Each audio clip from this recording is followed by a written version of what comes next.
Hello, good evening, and welcome. This is episode 6, I want to say, of our new Uh, campaign. Have I got that wrong? I've got it. I think I've got it as 5, but that could be me. Oh But well, anyway, that don't worry. wouldn't surprise me. Hold on, let me correct myself. Make sure I have it right. So the last one was in fact episode number 4. Well done, Kev. Thank you. So this is episode number 5 of the Chronicles of Captain Pontos. That would explain why I didn't have anything written in my notes for episode 5. Um, so, without further ado, I am going to briefly hand over to anyone who would like to have a go at giving us a recap of the last session. Usually that is Kev, because he keeps really good notes. If anyone else wants to volunteer, please give us a shout. Oh, here comes Ryan. That's good. Hey, Does anyone else want to volunteer? I don't know what we're volunteering for, so no. Okay, fair enough. In that case, over to you, Kev. Okay, fair enough. Right. So the party started exploring Arrowtide Port a little bit more. They went to the other tavern, which is the Hidden Pirates, and it almost got into the realms of John Wick because everyone wanted to pet this dog that kept biting them, as they do. We after getting past that, we spoke to the owner of the place, Captain Morgan No Knees. I've got written down here. He told us tales of an orc pirate from the Isle of Thrall who's using weird metal and alchemical components. He can stamp his foot and enemies burst into flames. We suspect that he could be part of the whole cursed leg of Pontos deal, but we don't know much more about this pirate. There was a human pirate who managed to escape them, who is now hiding in the place furthest away from any water on the island. So we need to, if we want to speak to them, get some information. We also heard tales that the big whirlpool in between the three islands could be the home of something a lot nastier underneath, but that could just be myth and legend or the drunken tales of the person we spoke to. As far as we started picking up some hints for jobs to try and improve our reputation in the town and move things forward. There was one where there is a Melusina, I've got it written down, which seems to be like some weird mermaid siren thing that keeps on the southern tip of the island that's luring sailors to their deaths. Borin wins a load of gold off a drunk sailor arm wrestling. Then we start exploring Arrowtide Town. Pontos walks off with a couple of grapple launchers for the ship before I can even start working out a price. So, yeah, that was nice. And then we spoke to the mayor of the town, Mayor Northcliffe Spalding. He said there's a few jobs we can do. The Melusina we already knew of, and also to bodyguard some fishing vessels. Much to Char's excitement and enthusiasm, they've all decided, you know what, let's go back out on the water. And then then right at the very end, Char and Karuk had a little bit of a seance trying to use augury to see what Karuk's best options were with his options of promotions and self-improvement. Very good. And that's Thank where you we very ended. much. Thank you very much, Kev. If you don't already have, what's the word? If you don't already have inspiration, give yourself inspiration. Thank you. And sorry, what was that, Nate? I think I heard you say something in the background. Oh, I was trying to give you the word you needed. Oh, thank you for that. We found it in the end. I also remembered by looking at my to-do list, with minutes to spare, I've finally given you some cushions, Char. Hey. So you should be able to move them around when the time comes. Fair enough. Okay. Here we are. There's some random chat in the chat box, which should now be legible if you're watching this on any screen big enough to actually read the text on it. I forget where we actually physically ended the session, so I imagine you were probably in Arrowtide somewhere. Yeah, we was basically waiting till the evening when the fishing vessels would go out for us to babysit them, and so that we were just kicking back in the afternoon, and that's when me and Carrick had a little bit of a chat in the bottle with Augury. Very good. Okay, well, evening comes, or twilight arrives at least, and so now would be the time for you to report and pick up a trio of Arrowtide fishing boats to protect as they sail out looking for trouble. So, is there anything you would like to pick up before you go? Food, drink, small rocks, radiators, monkeys? Monkeys. Yeah. Maybe later. I'm good. So let's just get this over and done with and get back onto land. At least the dirt's better than this foul water. Okay, well, as luck would have it, you are reunited with an old friend of yours, whose name is Jackson Savant, Fisherman Captain Supreme, who is a dab hand when it comes to catching dire anglerfish, which are prized by the people of Arrowtide. Let's see, I am going to attempt to set the map up already. Gladiators, you will go on my first whistle.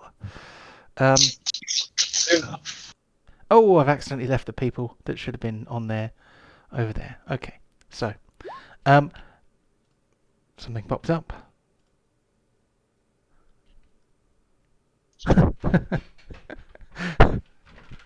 Okay, that's interesting. And it actually came to the right account that time. Very good. So I need to start some music in the background. So we have some music in the background. Then I need to move us to the map. And then I need to set the map up so that it is visible on the other screen. So I'm going to pull out quite a long way.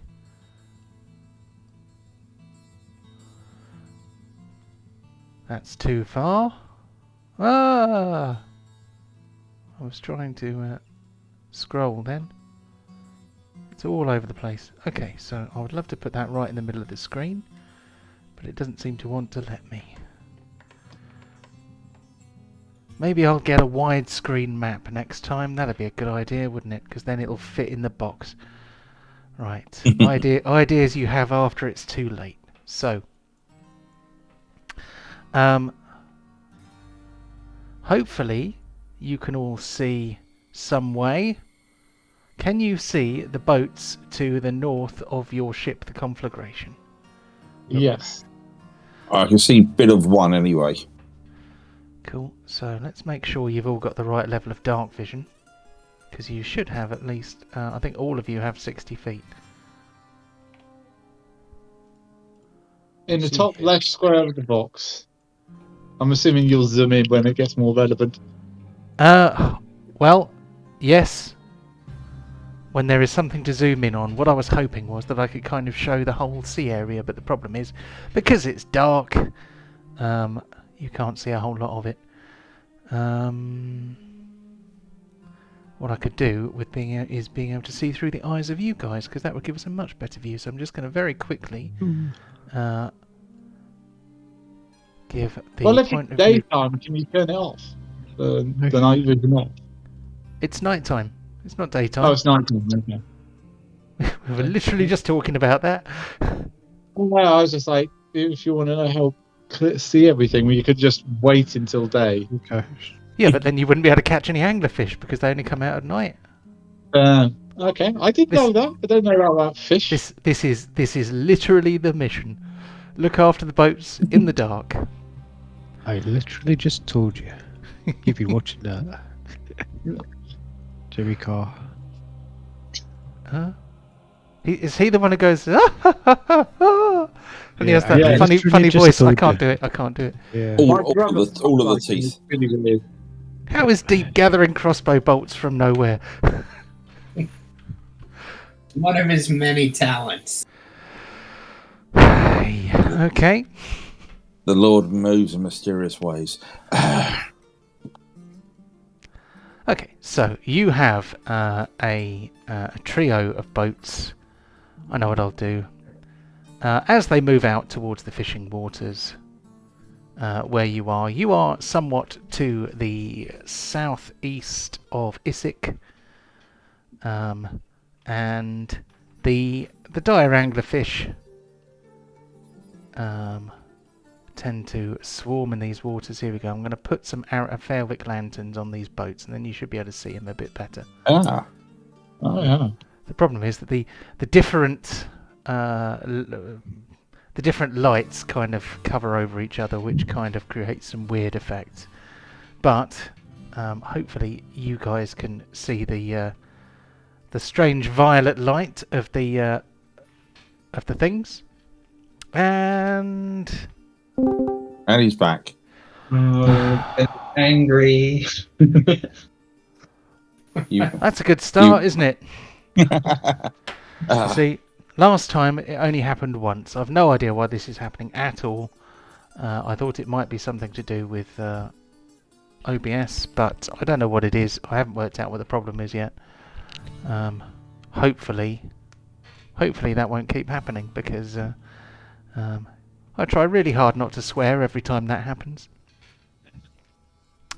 Well, it wouldn't matter if you swear because you aren't in the channel anymore.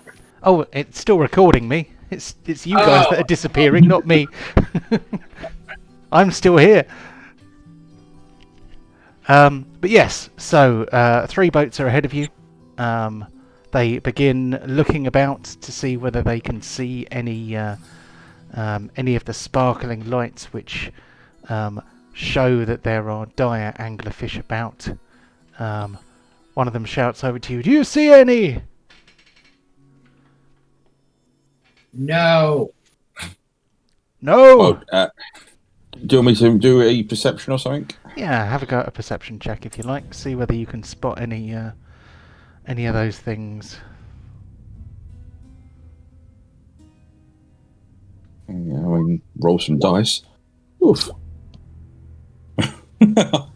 Deep sees everything. Yeah, Deep sees everything. He reaches out, wrests the details from the darkness with his great big underground eyes.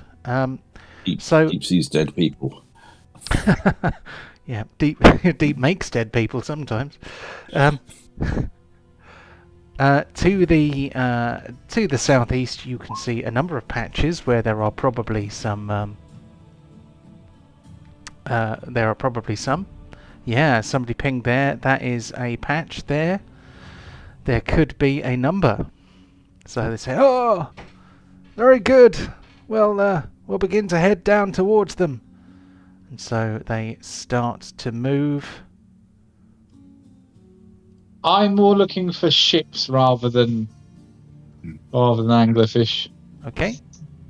You can look for ships. Well, you have to give us a perception roll. See if you spot any ships.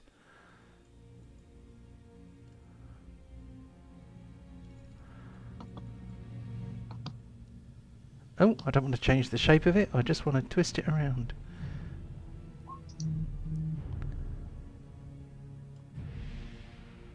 What do your elf eyes see?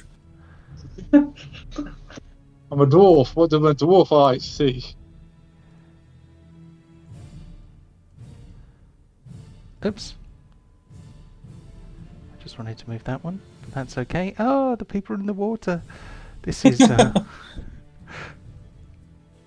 John, what are you doing? I'm trying to Move the people, but the people are too back. There we go. Right. I wish that there was an API for moving vehicles. That would be useful. Moving vehicles so that people would stick to them instead of ending up falling in the water. Otherwise, bad things could happen to those poor people in their ships. Oh my God! There's an entire crew that are not in the. Einstein said everything's relative, so you could move the fish towards the boats and pretend the boats are moving. Maybe easier. I mean, that's not the worst idea I've ever heard, but. So where would you like to move your boat as these boats begin to move southeast towards the fishing water? On the outer Captain? side.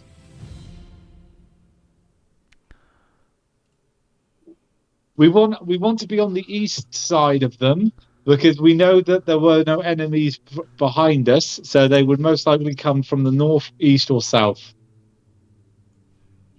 That's my logic and reasoning, anyway. Very well. So, I know nothing of this water, so how many of us are going to go overboard now? No to Pontos, really. He's the captain. I think we should send Char. Overboard. Walk the plank. If you want me to fly, I'll fly. That's not a problem. how long will it take for you to notice that you're all suddenly in the water? Now me go. Ha ha! I'll send Borin. Oh no! I am. Damn it. So, John, I don't know if you have a different setup than I use, but what I was doing to keep everything together, you can select multiple. And if you do that, I don't know, it was letting me rotate and move everything together. Is the ship on the token layer? The ship is on the token layer. I know that you can select multiple tokens at once, but the problem is if you twist one, the others don't twist with it. They just end up staying where they are, I think. But we can move them all together. So the conflagration goes somewhat behind the fishing boats towards the north. And go from there. These guys kind of close in a bit towards the fishing area. Let's have some perception rolls. See what you can spot. Is that from everyone? Yeah, everyone who's got their eyes open. Ooh. I'll log back in 1 sec. Bloody hell. Oh, very good. Okay. Char looks out into the night and thinks, yeah, Deep does pretty well too. The sooner these pirates arrive, the sooner we can kill them and get home. Fucking hurry up, pirates.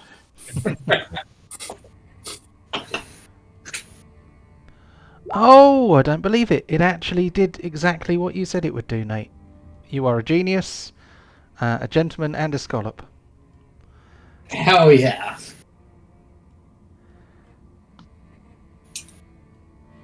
I'm gonna. So, Char notices. Damn it. Char notices coming slightly from the southeast. He hears the creak of a sail, and possibly the sound of splashing. Pontos, there seems to be some noise to the east of the fishing vessels. Why is Borin doing his strength save? He's just working out. Borin's just working out. He's just doing bicep curls on the deck or something. I did not. I don't even know how I did that. I selected perception, and then it's giving me perception and strength save at the same time. Let's send Boren to have a look. I told you they'll come in from the east. Okay, so suddenly, I think I'm going to have to turn off night mode because otherwise this is going to be incredibly difficult. Suddenly, lots of lanterns are lit on the deck of a ship, which is not too far away from you. And Flares. What, from the 70s? what? He said flares. Yeah, you know, just Um, like people put flares into the sky. A ship appears off your off your prow. And I think what I'm going to do is make the boat emit light, because then it will be visible on the map. Ooh. Aha! So Coming, you see, Steve. It's coming. you see a big old ship. This is slightly shorter than yours. This seems to be almost a flat-bottomed vessel, much more shallow. It looks like it must be some kind of troop carrier or something like that. It has 3 sails on it of different sizes, and on the deck you can see a crew of bloodthirsty Orc Pirates, and they would love to kill you and steal your stuff. So I think, possibly for the first time in this campaign, apart from when you were fighting some fish, it's time to roll initiative. Woohoo! Oh, Char is very keen to do some bloodletting by the look of it. Sick and tired of these motherfucking orcs on this motherfucking ocean.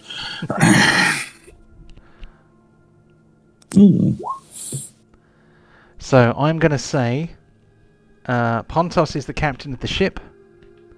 Oh, it's turned him around. So we need to... In fact, you're all turned around a bit. That's okay though. It doesn't do any harm, does it? Oh, I'm moving the ship. Sorry. Oh, I'm still moving the bloody ship. Okay, this is this is somewhat awkward. But you guys should be able to reorientate your tokens if you want to. Who am I missing? I think I've got everybody. I've just remembered Chew Bacon. Is Chew Bacon on the ship, or is he enjoying the land? Nah, he's on the boat. He's on the boat. Okay, let's pull out Chew Bacon. Chew Bacon! I've decided that your crew are invisible today, because otherwise there's too many people for me to deal with. There we go. So I'm not quite sure why... Oh, I know. Right, the reason your auras aren't visible is because the boat is on the token layer and it's hiding your auras, but you will have auras if you move off. What have I just done? Token doesn't... That's fine. I just tried to roll hit dice for a ship. So, on the captain's turn, you can choose what the boat does, but everyone else can only move about on the deck or in the sea if they want to jump in the water. Does that make sense? Yeah. Okay. He's fine. So, Char is the first to react, spots bloodthirsty pirates. Yep. Right. I'm gonna zoom in a bit on the other map so that people can hopefully see what's going on. So zoom.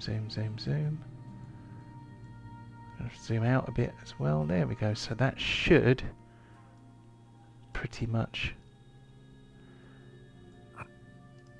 That should show everybody. So that's 30 foot to get round and get up to there. Yeah. And then just seeing this and just wanting to get off this stupid remnants of the plane of water and just get back to something a little bit more substantial. You And see on him fire. just ideally. But I grab my staff and I just strike it across the ground. And not that one. Where are you? I want to do the wall of fire, but it's not coming up as the option. So it's just burning hands okay. or fireball. I probably didn't have a way to do that, so you'll probably have to. That is fine. So the I was just checking. The spell has a range of 120 feet. Yep. So it's basically the front half of that boat is going to have a lot of fire around it. Okay, so is this going to be a ring or? I think a ring sort of 20 foot by 20 foot by 20 foot, because it's an 80. I can make it up to an 80 foot square, I believe. Let me just check that before I say anything else. Yeah, I can make a so no, 15 by 15 by 15. Sorry. If I just, because it's 60 feet in total, I can make. Hold on. So this thing, we want it to be. Right, that's about 15 feet along each side. And perfect. Can you ping where you want it? Is that good? Okay, I'm just measuring. So the maximum can go is sort of that far. So yeah, no, just if you could put it in the middle actually of all four of them, because while they're within 5 foot, they're that'll do. Because then they'll take some damage, and everyone's gets started and the ship's on fire. Could be more on fire. Damn it! Okay, good start. So yeah, when it appears, everyone. So everyone within its area. So yeah, those two will have to do dexterity saves on a DC 16. Okay. Take 5d8 or half on a successful save. A question for you: Is it relative to? Is it a fixed position or does it move? Fixed. So the ship will just move through move through it. Potentially. Okay, I'm guessing that this. I mean, I know how the spell works, and most of the time it's not on moving objects. So if I mean, it could make the ship quite on fire if the ship kind of floats through it, but yeah. Oh no, I've got a reference. Is it like the immovable rod? This is how John wants to play. He can either say that it's immovable and then the ship goes through it, or it's part of the ship. It's up to John. Either way, I don't mind. Okay. That's wall of fire, isn't it? I'm now just curious of how it's going to go. Well, yeah, me too now. Let's have a quick read. So, wall of fire. Solid surface within range. Up to 60 feet long, 20 feet high, and 1 foot thick. Or a ringed wall. Up to 20 feet in diameter. Oh, okay, it's even bigger than I just, because it says 60 feet, I just went 15, 15, 15. Yeah, that's not quite big enough, is it? Okay, that makes it... Even that's not quite big enough. Hold on, I'm just going to quickly resize it so that it's... Its radius would be 10. There we go, that's 20 feet across. Yeah. Beautiful. Yeah, so that's... potentially that's touching at least one of the sails and one of the masts and 4 people on the deck. So I will put it in between them. I was trying to put it on the map player, but then that ended up putting it behind the boat, so that's no good. So a ring of flames appears on the deck of the pirate ship. You hear a bit of screaming. So when the wall appears, each creature within the area must take a dexterity saving throw. So let's do that first of all, because that is happening. Yeah, so literally I just strike the head of my stuff afire like striking a match from the ground, and this just erupts in front of you. So There's a ship in front. Whereabouts? Vroom, vroom. There it is. I've lit it up for you. Hold on, it's not letting me. Come on. Oh, I know why. Okay, 2 back. And then that. What I want to do, there we go. I'm finally managing to click on the Orc Pirates. So each of them is going to have to take a dexterity save. What is the 16. DC? 16. And then the damage was 19, is that right? That's correct, or half on a fail, or half on a success. Okay, wow. So we have 2 passes and 2 fails. So let's apply some damage there. These are rough, tough Orc Pirates, so although that much damage would probably put paid to your commonplace land Orc, these guys take it in their stride, at least for now. At least some of them do. Right. So that is what happens to start with. One side of the wall selected by 5d8 blah. To each creature that ends its turn within 10 feet of that side or inside the wall. Creature takes the same damage when it enters the wall for the first time or ends its turn there. I'll be choosing the outside edge for the dangerous side. Yeah, that makes sense. Otherwise, they'd have to be in the middle of it to take any damage, wouldn't they? And that wouldn't be any good to anyone. So this concentration up to 1 minute. So let's remember to pop a concentration marker on you. And then we have to decide whether it stays on the deck or whether it floats in the air. The target is a solid surface within range, which tends to indicate to me that it is probably going to go with the solid surface. Okay, that's fine either way. Yeah, that is my interpretation in the moment. I'd forgotten all about that spell.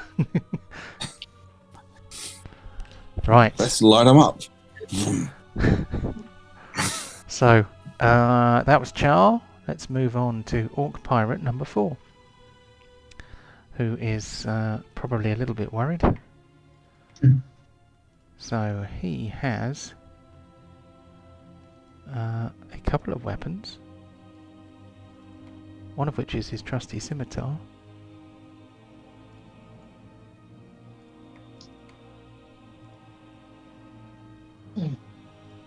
So we have a range of... Okay, is he in range?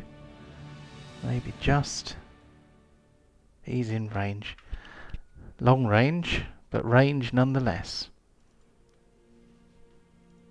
So Orc Pirate number 4 jogs up to the rail at the edge under the sail, and then he lifts up his elbow, pulls out an unusual device. He leans it on the crook of his elbow, and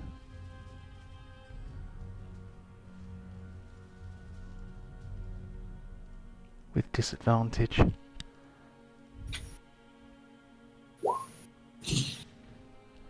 lets off a shot with a pistol. Is he within 5 feet of the 10 feet of the wall? Oh, I hope not. He bloody is.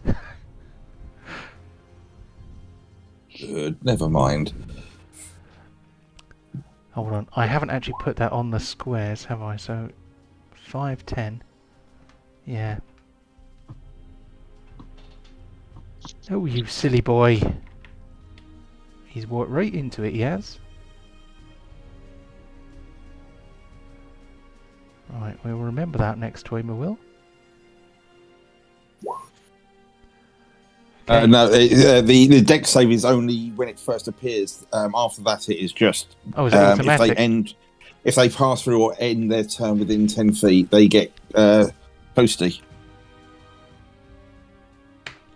Okay, so he gets a bit burnt. Swears a bit. That's probably why he misses. On to Kararook. How does hold action work?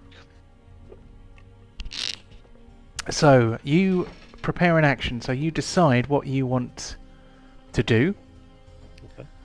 and then you tell us what will trigger that. And then, if the thing that triggers it happens, you spend your reaction to perform your held or prepared action outside of your normal turn.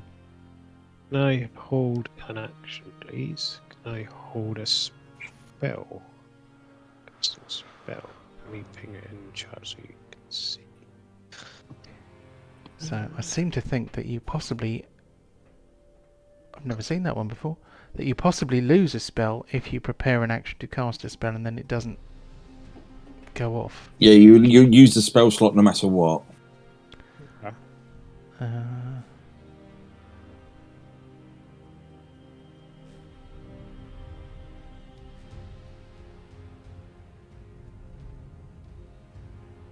Okay. So, who do you want to cast it on? I'm going to cast it on any orc that's close enough, and the next turn, once these ships are a bit closer. It's a bit too far just now. Okay. So, Probably if we're not- before the beginning of your next turn,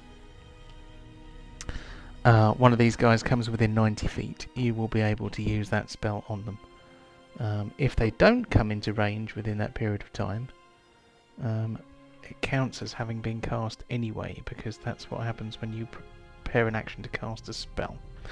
So, That's what I'll do. I'll move up here and I'll get my spell ready. okay. Cool.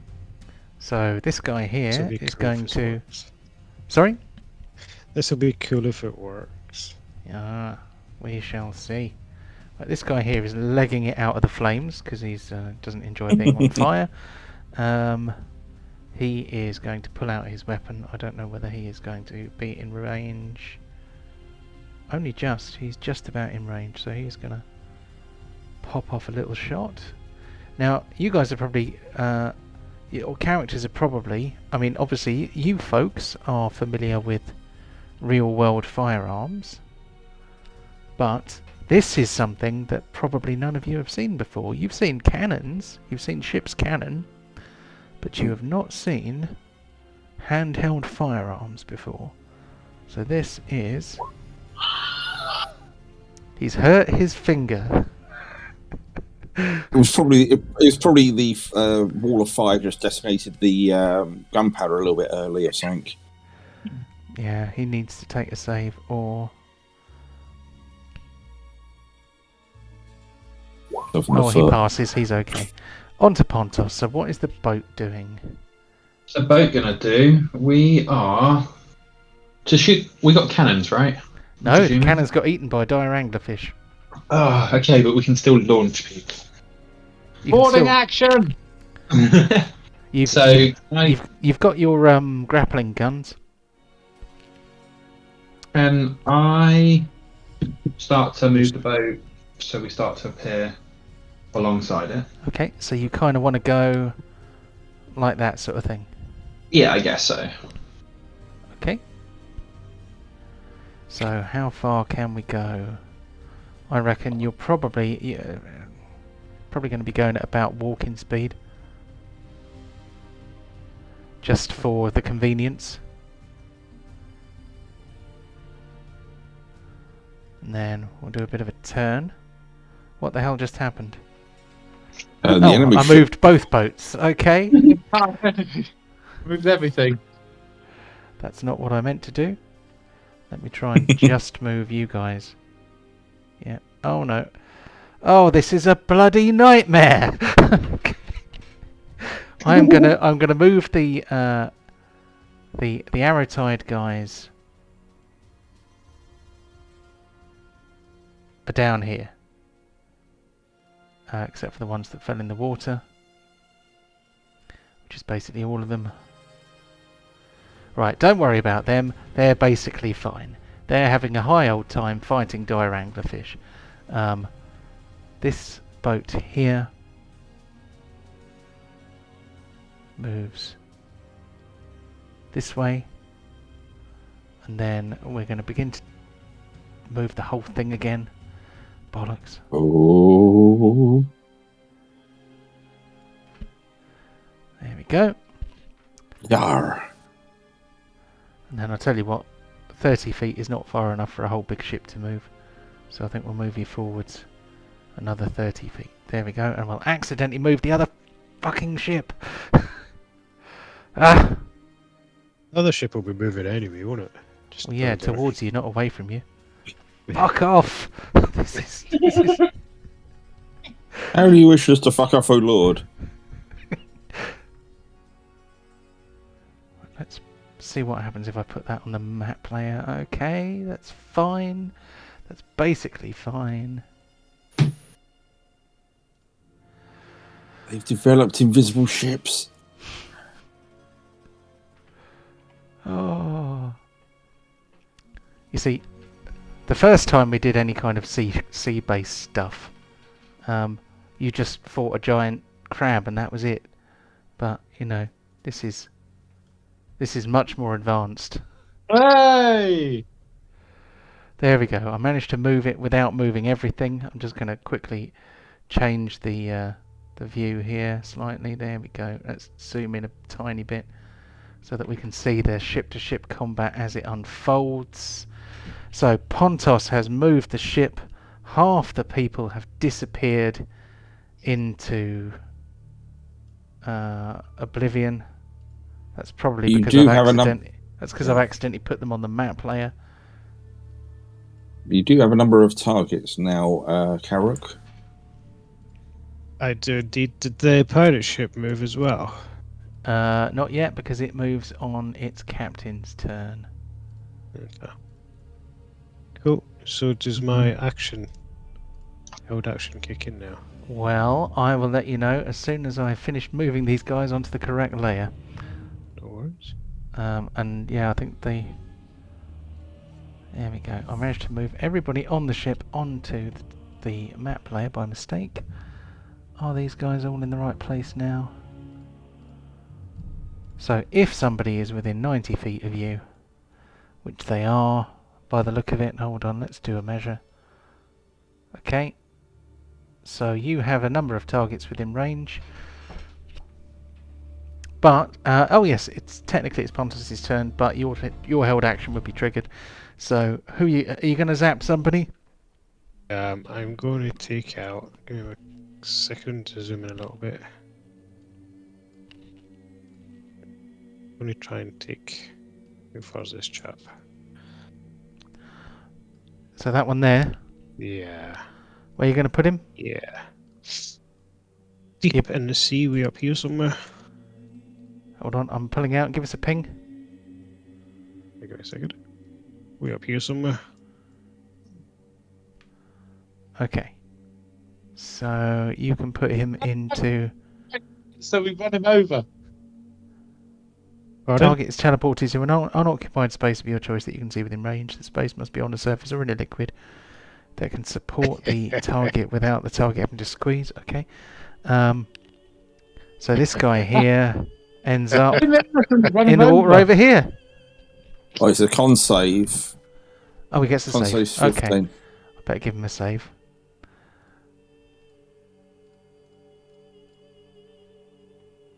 Oh, he's not going anywhere. Oh. Unlucky. Make sure you remember to deduct a level 2 spell slot. Oh, give me a second.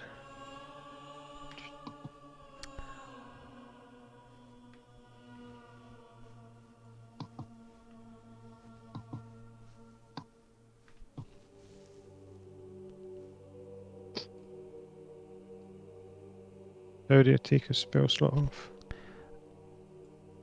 How long have you been playing this game? So go on to I don't the normally spell. cast spells that much. Go into your spell. You're at the spell sheet, Yeah.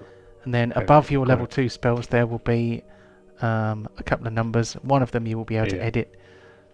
There should be an up-down little ticker thing. Yeah, it's done. And Yeah, quite a lot of them will automatically deduct the spell slots because they've got scripts written for them, but this one does not, so that is why I ask you to do it manually. So Pontos has moved the boat. We haven't actually put Chew Bacon in the turn order, but let's just say that Chew Bacon acts on Pontos' turn because he's normally Pontos' mount. So What do you think there's anything else I can do? there probably isn't. I mean, if you have a missile weapon, you could probably take a shot with it with your, you could hold onto the ship's wheel with one hand and, I don't know, throw a javelin with the other or something crazy like that. I don't know if you have a missile weapon. I don't trust myself. You Nah, don't? we'll just end it. Not really much I can do. Okay, that's fair. So we move on to Orc Pirate number 3. He starts in the flames. Does that mean he takes the damage automatically, or is it only if he ends his turn there? I'll just go back. Oh, go to the right thing. I think it's first. Within 10 feet. Yeah, creature takes same damage when it enters the waterfall for the first turn or end its turn within 10 feet. Okay. Mm-hmm. So he dives forward into the prow of the ship.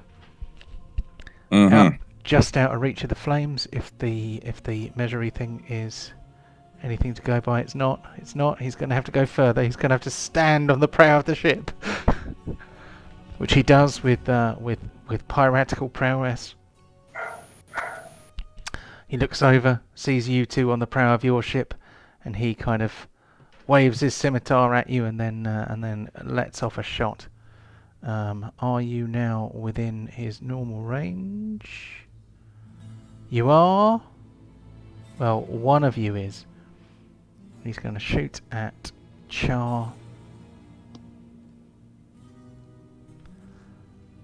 Let's see whether we can fill Char with lead.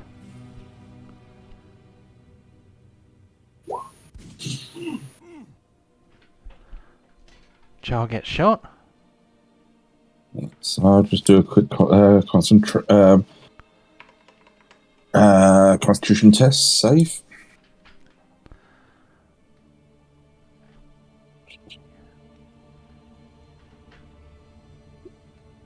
Oh! I'm gonna use my inspiration because Oh, don't do that. I'm going to use my inspiration. Okay. Because it'd be nice to. No, still balls it. Ah. Oh, laughs in DM. I was trying to be nice. If you're gonna be like that. Oh. Oh, come on. I just want it to be more of a challenge for you, that's all. My Johnny Cash. Oh, bless. So that was Orc Pirate number 3. He blows the smoke off the end of his pistol. And he gets ready for boarding. It is the Orc... He's mine. He's mine now, that one. It is the Orc Pirate Captain's turn, which means that I need to try and move the ship without moving everything else, which I appear to be doing. So what am I going to do? What I did before was move the conflagration temporarily onto the map layer. That means that I should be able to move the ship without having to move everything else. Except it's still doing it. What the F and H? What the F and H? The child got some cover bonuses. He's standing right on Not the edge of the really. ship. Okay. Normally, my cover bonus is standing behind some meatheads. I mean, the fighters. Hey, I was trying to do you a favour just then, okay? Freudian Not like slip. Sorry. There's a giant banister between us between the edge of the ship and the sea most of the time. It's not great cover. It's just a banister. Oh. So it moves forward a bit, and then it angles a bit.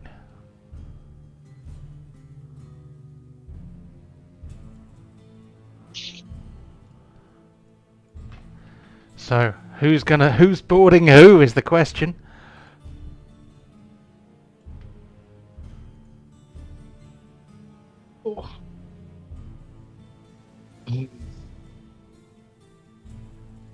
Oh, whoa, ramming speed!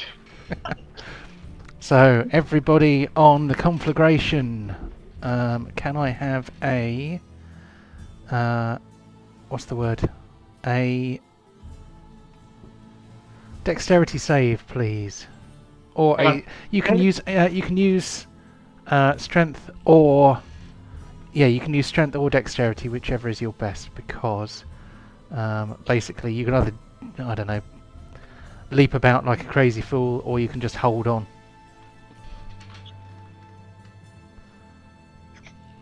So awkwardly, my computer is rubber banding at the moment, so hopefully I'll be able to do it in a second.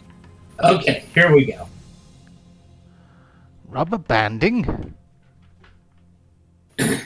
That's when you put in inputs and it like takes a hot minute to catch up, and then everything happens way faster. Oh, yeah, that makes sense. I've never heard it called that before, but that is a good name for it.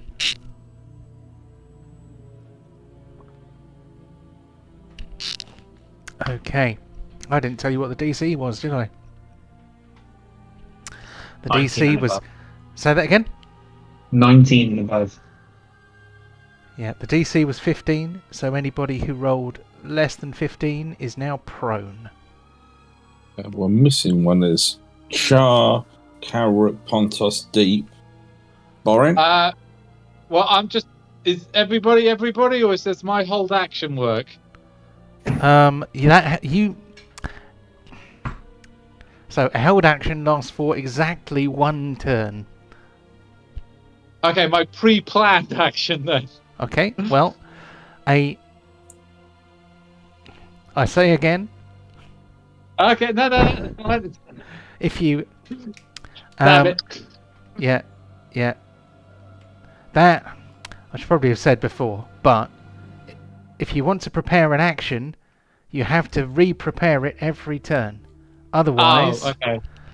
Otherwise it expires. Put simply. I'm fine. You're fine. So. Oh, look at that! That's the surprised face for Deep there. I'm going to turn you all the right way up now. Which one's knocked over? Where's knocked over? I think it's actually... Oh, bollocks! Stay there, you.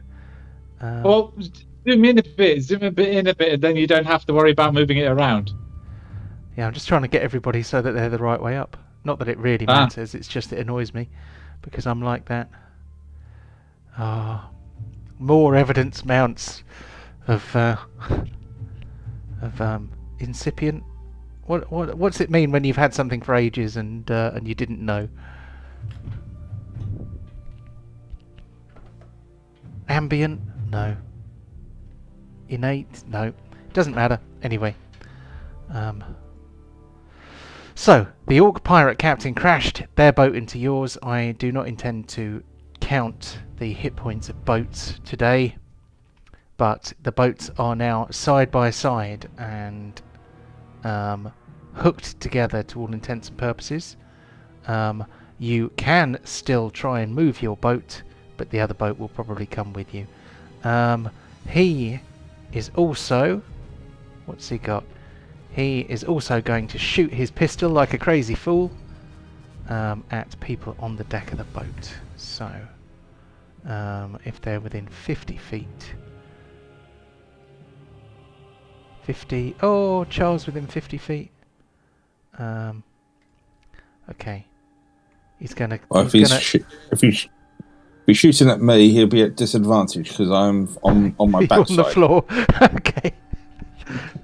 So I think he's going to take shots with disadvantage anyway because he's not going to. This guy has got like a bandolier, but instead of ammunition in it. He's got pistols in it. So he's got a bandolier filled with pistols. And he is going to shoot them at you guys.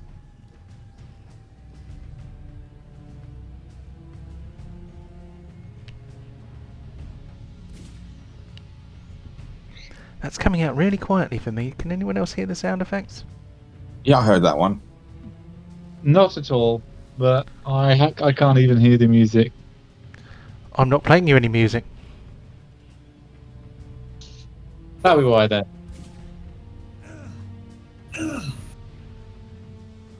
And I have music on my Spotify, but that is only playing in my ears.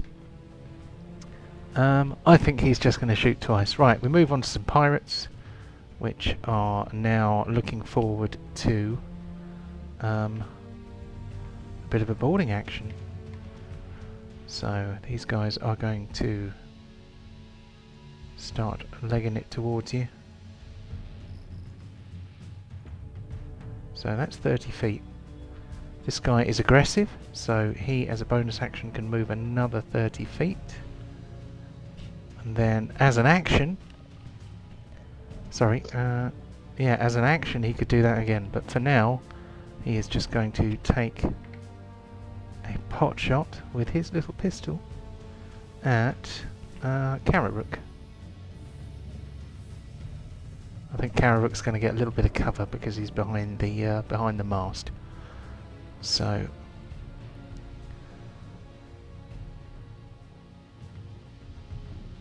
cover half. Attack standard. Oh, I missed. Okay. Then we are on to Orc Pirate number 1. Pirate number 1, please. Who is going to leg it onto the deck.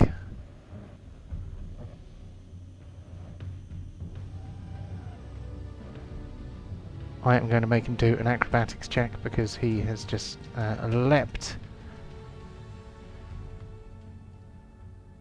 Except it's probably athletics. There we go. Okay, so he has leapt up onto the deck and he stands opposite Deep. He's going to attack with his scimitar. Is Deep prone? Yep. Okay.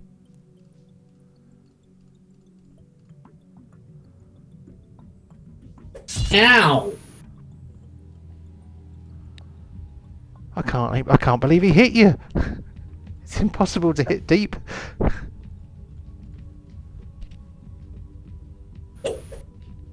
It's impossible to hit him twice, anyway. So this guy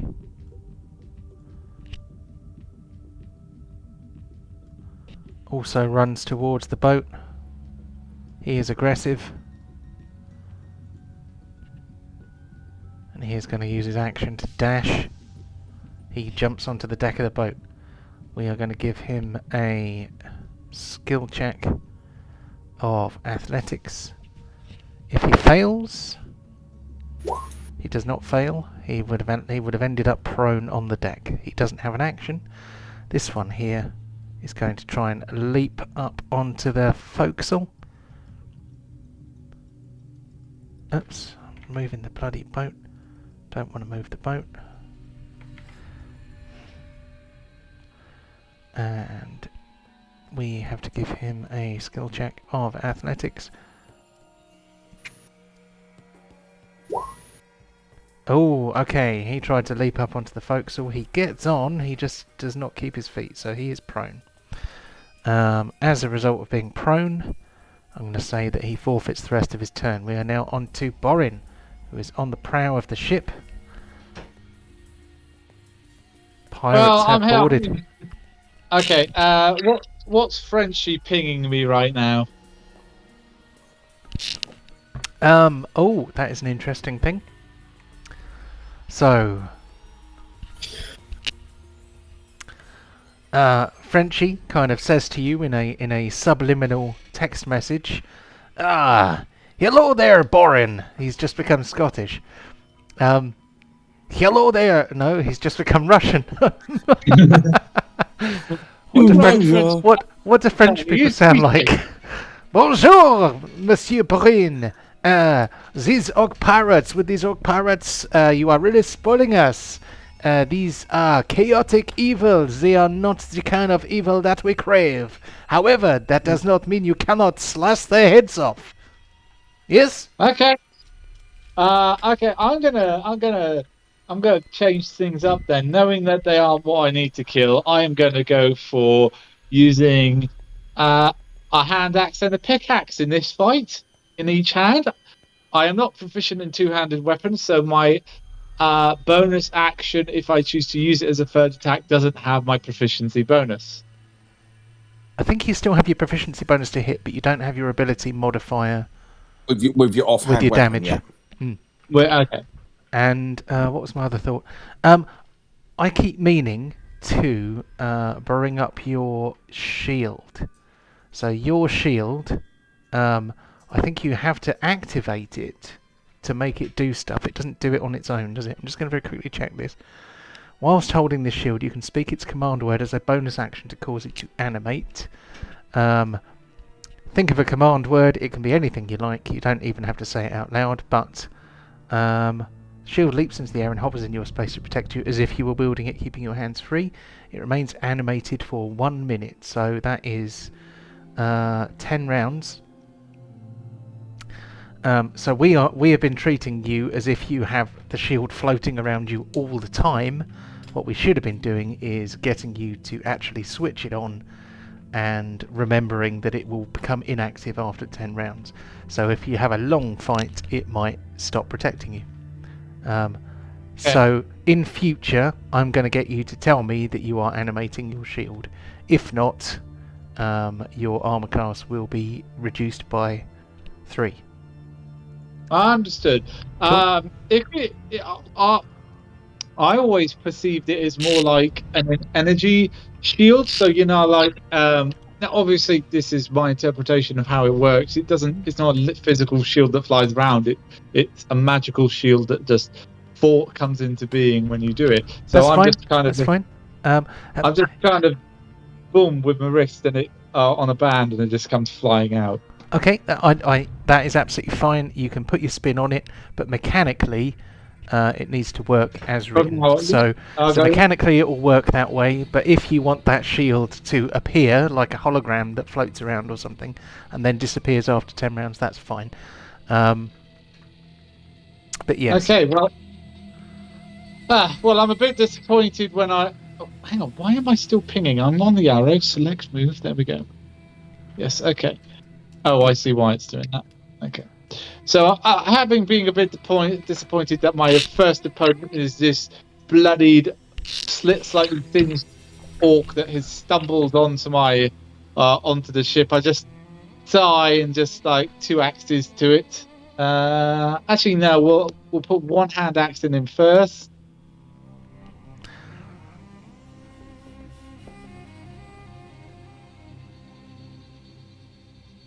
So you have advantage. There we go. Oh, I didn't. And I'll pickaxe him with the second one. So this second one is your offhand strike then. Don't I get to it? Oh, so, yeah, you get 2. You get 2 attacks. But which one is your offhand? Okay, I'll use my pickaxe as my offhand, so I will hand attack him normal then with the hand axe. Okay. And then I'll offhanding strike. Because you obviously your main hand, if you were dual wielding, your main hand you get 2 attacks from your main hand, and then you can attack. Then you can attack with your offhand, and the offhand is the one that doesn't get the bonus. So good job. First kill. So 26 and 22. He is indeed dead. So that technically you still have your bonus action attack left, but I don't know if there's anyone in range for you to hit them with. If you want to switch hands, with your weapon, that's fine, because I think the hand axe actually gives you an option to declare it as the offhand. Because normally, Okay, I'll switch to pickaxe for the main hand then. I haven't really done a lot of it with my ancestral mining implement, so let's do yeah. that. And, How far did I move? 10 feet? say that again. I'm just How trying to far figure have out you how far I moved. You Yeah. were just there, so you've moved 10 feet. Yeah. Okay, can I move another 20? Yeah, I think so. Yeah. Okay then, if I can measure this right. No, I can't do that. So you can go down the stairs like that. You don't want to try and Yeah. you don't want to jump off the front onto the deck because that's probably about 10 feet. Okay, I'll just come to here. Cool. Okay, and woe to anyone that comes towards me, because please let this one still be alive by the end of the turn. No, that one has got a target in his head for shooting me. That one. Okay. Okay, so you hear a terrifying roar from the crow's nest of the attacking ship. There is a massive orc there who is in this picture he's got an octopus on his shoulder, but he has in one hand a ship's anchor, and on the other arm he has a cannon, a small cannon. It looks like the kind of cannon that's come off one of those ones that you would have on a pole, but he's got it strapped to his arm. He is going to leap from the crow's nest and so What is? He's got a wrist-mounted cannon. Yep. Oh, joys of joys.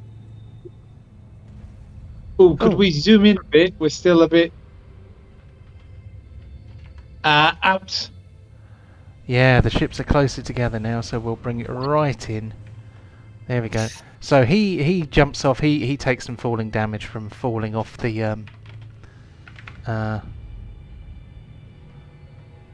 weird. Scroll down a bit. Oh, that's interesting. Okay. So for some reason it is giving me error messages. Luckily, it's not sharing those error messages with you folks. So that is a good sign. Tell you what, these are some haphazard orcs. I don't know how they've been having such a problem with them. What do you mean? You've only killed one. Yeah, but that's because one's blew himself up. The humble fishermen aren't quite as tough or as combat experienced. Yes, they are not level 8. Level 8. No, level 9. Are you guys level 9? 10. Level 10. Level 10. Oh my god. I just regressed about a year then. Yeah, he definitely takes some fall damage falling from the crow's nest. I need to very quickly use a thing on him because I've just realised. Set conditions. Oh, good. It is selected. Okay. Just realised he didn't have any of those things. So that's not going to work, is it? It's not going to be very good at all. Did anyone see that orc that Kararuk teleported? Oh no, he dodged it, didn't he? I was about to say, did that orc just drown, or is it going to swim its way here? But he missed it. So we're going to have 2d6 fall damage for this orc here. He is crazy and he does not give a shit. He continues to rumble towards you using his anchor as a walking stick. He also has a peg leg. So how far does he go?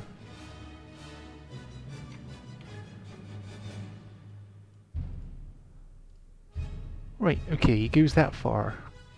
So he heads another 30 feet towards you. Then he wants to leap onto the ship as well. Is he aggressive? He is aggressive. So he can take another move as a bonus action. So he is going to jump onto the deck. He is going to take an athletics check.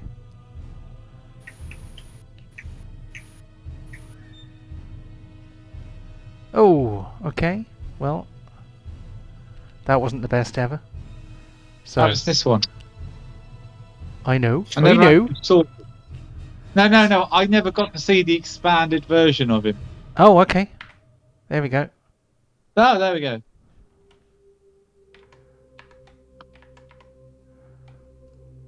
Yeah, I've got a bigger one, but that's what she said. Yeah. So he lands on the deck, and so he did aggressive. He still has an action. He's prone. I think he's just going to spend his action to stand up, so that he's not on his arse. But we will take his action away, basically. Okay, on to deep. Okay, first things first, gonna stand up. Take the surprise face off. Okay, then I'm going to cast Spirit Guardians as a 5th level spell. Damn it! You're going to take my prize off me. I wasn't paying attention enough to know what your prize is. I'm sorry. Oh, you want to kill one of these? I just dispel it. No. Oh, okay. No, it's all right. So, John, can you give me the old radius? Yeah, we need to give you an aura, don't we, for Spirit Guardians? It follows you, doesn't it? Yep. Did we have one before? We must have done. Where has it gone? Yeah, I thought there was a hot bar thing for this, but I don't know. Maybe I'm tired today. I couldn't find it.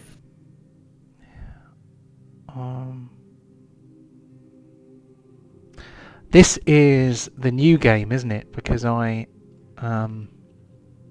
deleted the old one to make a new one, so that may have been one of the things that was lost along the way.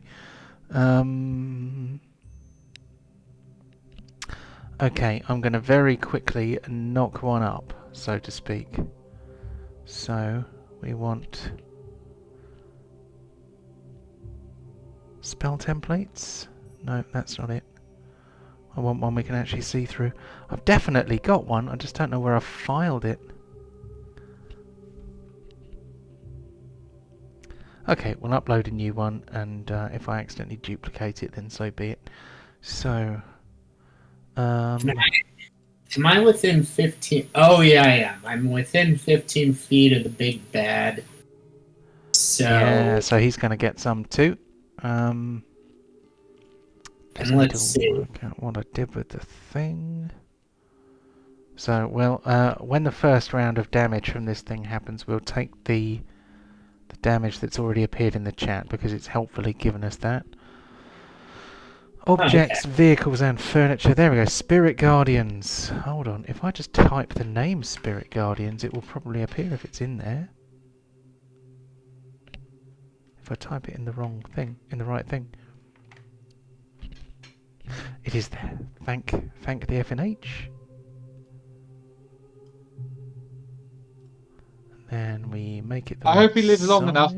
I can kill him in one turn. I've got a special move that I might be able to straight up kill him with. Okay, awesome. Well, so John will have to go, but whenever you're done getting the radius out there. Yep, I'm doing it. So we need it to be... Hello? Hello. What's up? Ah, the ship moved. It needs to be a bit bigger. What's the radius? Is it a 15-foot radius? 15-foot radius. So let's measure this bad boy. That is about the right size. So I'm going to set that as the... Yeah, I think if you just move the center 1 square to the right, we're good to go. There we go. We got it. So... And oh, sorry to interrupt you. Just to confirm, is that guy within the radius? more than... I think if it touches him, I think we'll probably say that he's affected. Okay, that's all I need. That's deep done. Cool. So what I need to do then is save. Then I need to make Spirit Guardian something that you can drag out. Sorry for the delay, guys. Here we go. Now, I'm going to have to disappear for about 10 or 15 minutes. Okay, mate. Sorry. Do you have any standing orders for Pontos? Kill. Yeah, get the boat. Well, no, just, launch. Get me riding to Bacon right down there, knocking everyone in. Cool. Okay.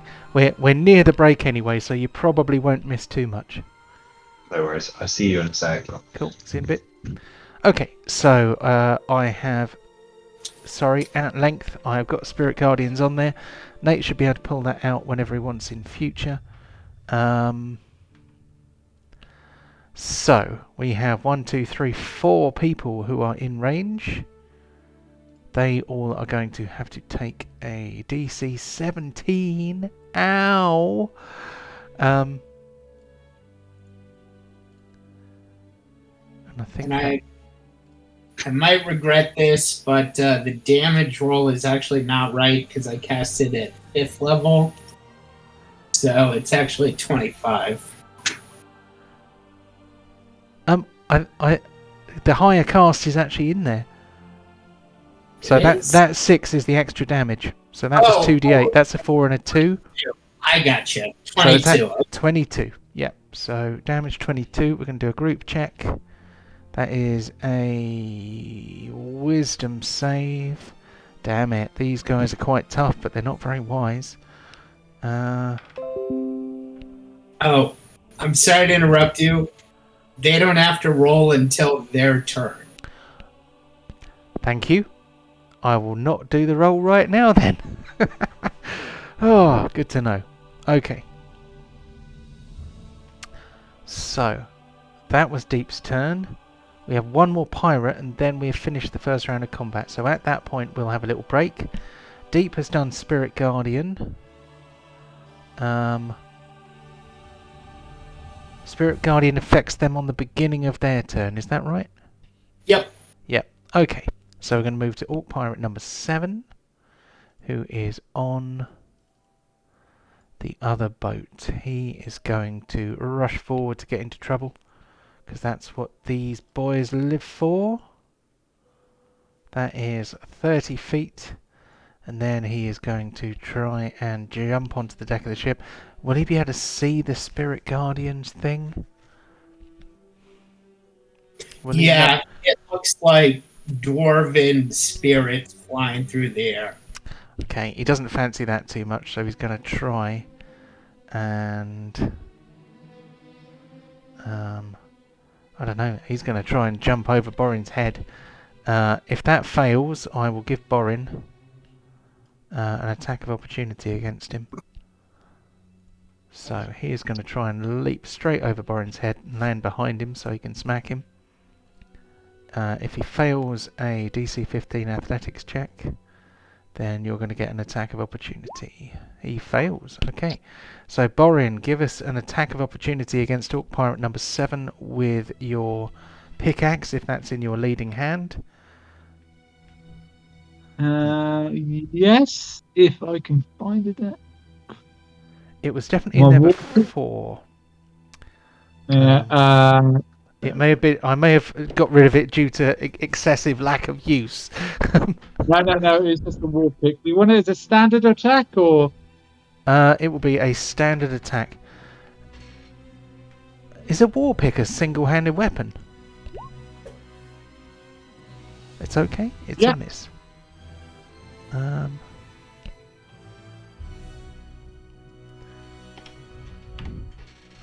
Because it's not. I know what it's not a pickaxe. It's not a two. It's not a two-hander. It's like A Like- war pick is almost like a short scythe, isn't it? I guess. Yeah. Okay. Cool. Except it's kind of without the pointy, blade, pointy the- rather than with the sharp edge. blade. Yeah. So there we go. That is the beginning of the new turn. So let's have a wee break. Literally. Why are they all clumped up on our ship? Why can't they be clumped up on their ship? Well, it might have something to do with somebody setting their ship on fire. You say that, but I mean, I could do that. And Do it But on it's their on- it- ship. Take their ship. That's what I mean. Why couldn't they be like this on their ship? But never mind. Hey, maybe the DM will eventually make you think it. But Yeah. there's 3 of them grouped up there that they haven't had their turns yet. They'll shoot you.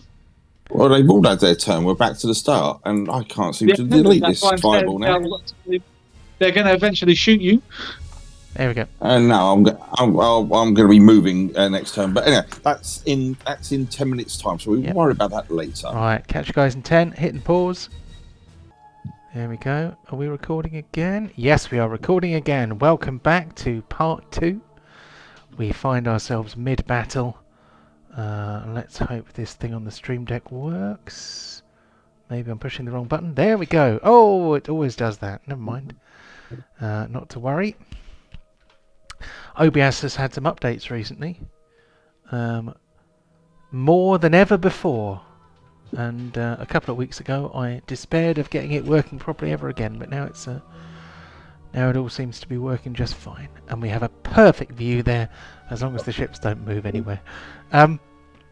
Okay, let us begin the carnage again with Char, who I feel the need to straighten his token. There we go. I think he's probably... Well, I was about to do that because I was just about to stand up because I was knocked over from when the ship. That's Yes. why you were sideways. Okay, I do apologise. Yeah, there was no. I couldn't find the prone token, so I just went. I'll go sideways. Cool. Over to you. Yeah.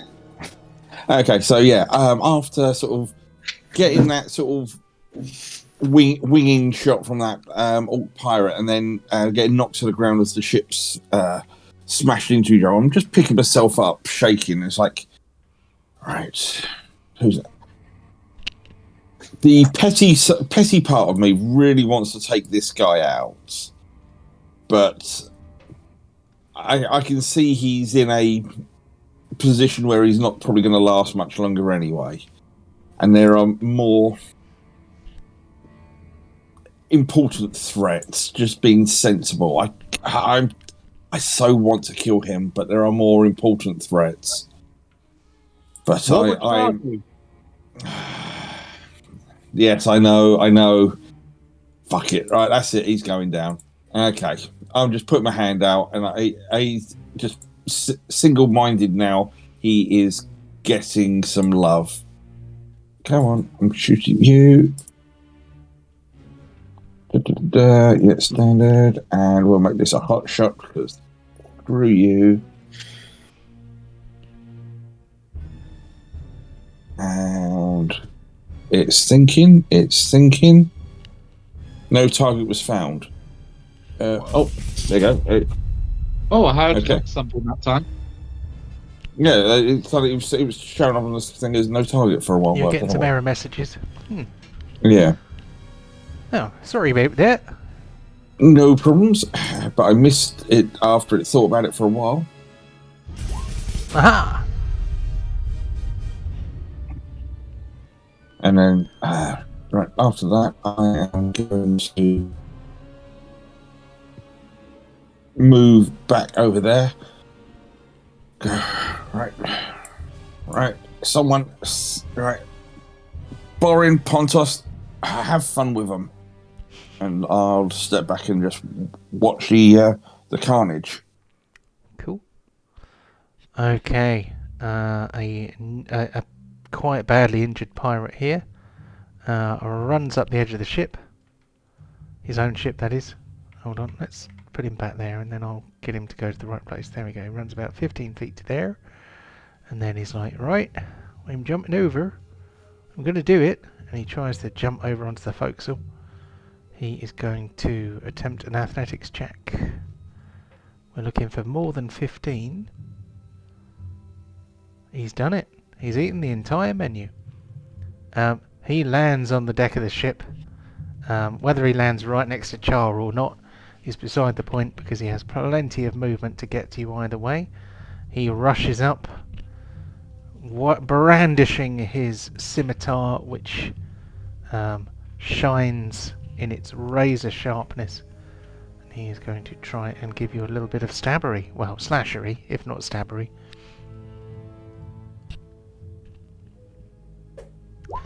One miss.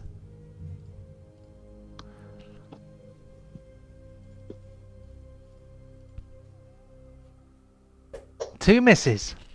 Woohoo! Oh dear. Right, we move on to Kararook, who is standing at the bottom of the steps near the entrance to the fore cabin. I'm going to try that spell again. Oh, The who are you going to try it on? big baddie with the cannon. Oh. Right, you're not in a square. We need to put you in a square. So that one or that one? Let's see, no, just that guy there. Holy shit. Is it not pinging? It's not pinging. The big baddie beside me. Yeah, Okay. Megatron. Yeah, why is it not pinging? Megatron. Okay. Sorry, my thing's not pinging. What's that? He's got got a- an unmounted cannon. That makes sense. He's either Megatron or Galvatron. Who are, in fact, the same guy. I was going to say, you're really getting into semantics at that point. Yeah. On the only movie that counts. It's the only movie that's as good to watch today as it was the day it came out. Yep. Oh, I love that movie. I've had that on VHS, had it on VHS, DVD, Blu-ray. I made the mistake when I was 10. I bought the record before I saw the movie, so track number 4 gave away a big spoiler. Yeah. Oh man, yeah, because the track is actually called "The Death Yes. of Optimus Prime," isn't it? Yes. I mean, that's what we should remember on Prime Day, but people often forget this, and that's coming This up. is true. It's on the 11th and 12th of October, isn't it? Prime Day. Mhm. See, I grew up with Beast Wars, not Transformers. Hang Yes, your head Al. in shame. Shut up, it was okay to watch. I remember when the first Beast Wars toys came out, and you had like a solid shell in the shape of an animal, and you opened it in half, and inside was the robot that transformed. Squeeze the robot in, yeah. And I never had Yeah. any of those. And then they made the CGI thing. Anyway, yes, sorry, Constitution save. You've at some point I'm afraid he's not going Yeah. anywhere.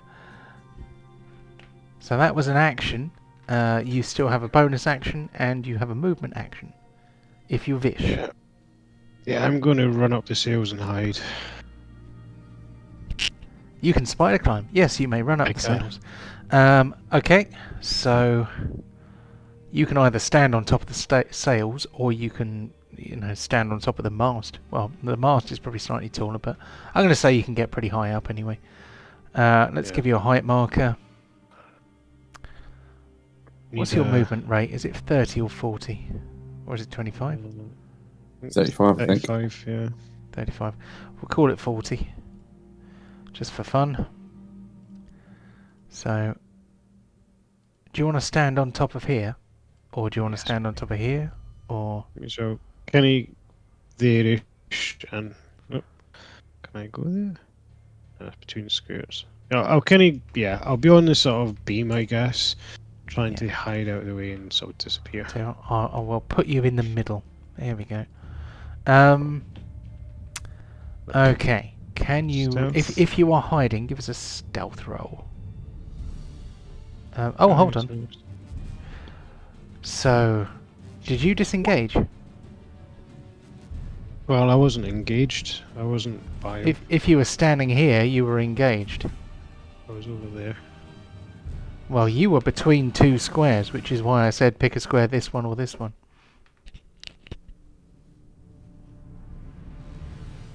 Flip a coin. Odds are even. Or just disengage and don't hide. You are Yeah. up on the sails.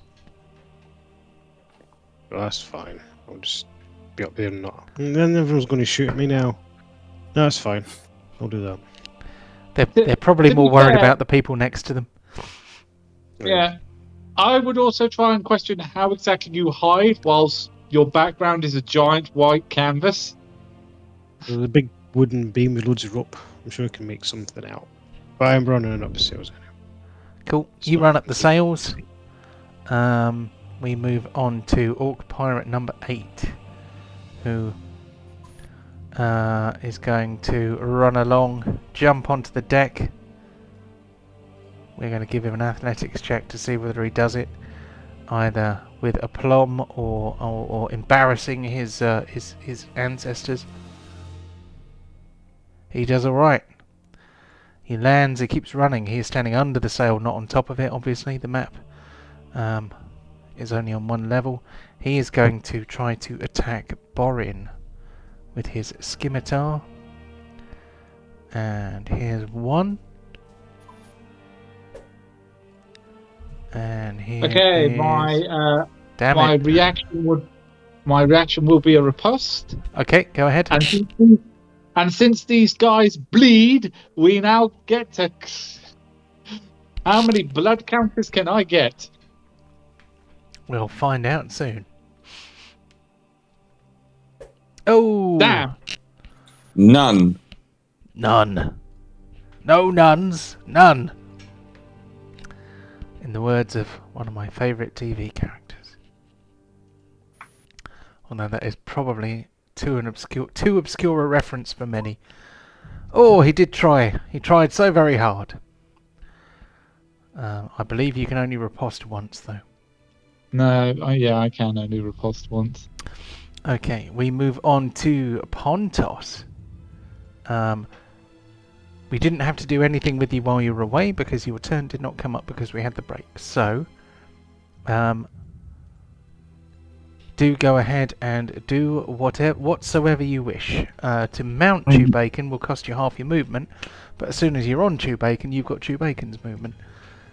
Amen to that. So I'm going to mount Chewbacon.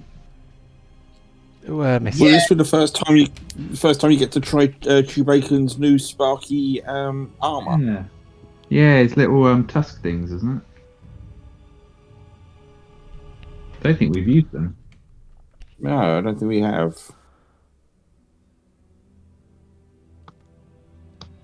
This is that thing where the DM panics because he can't remember what was supposed to happen.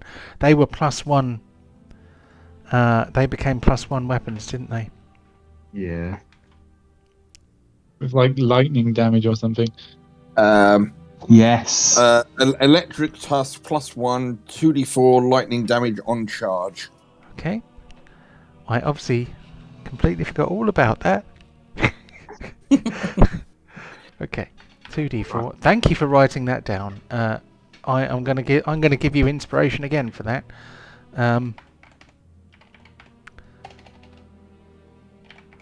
For reminding me. So, magic bonus 1.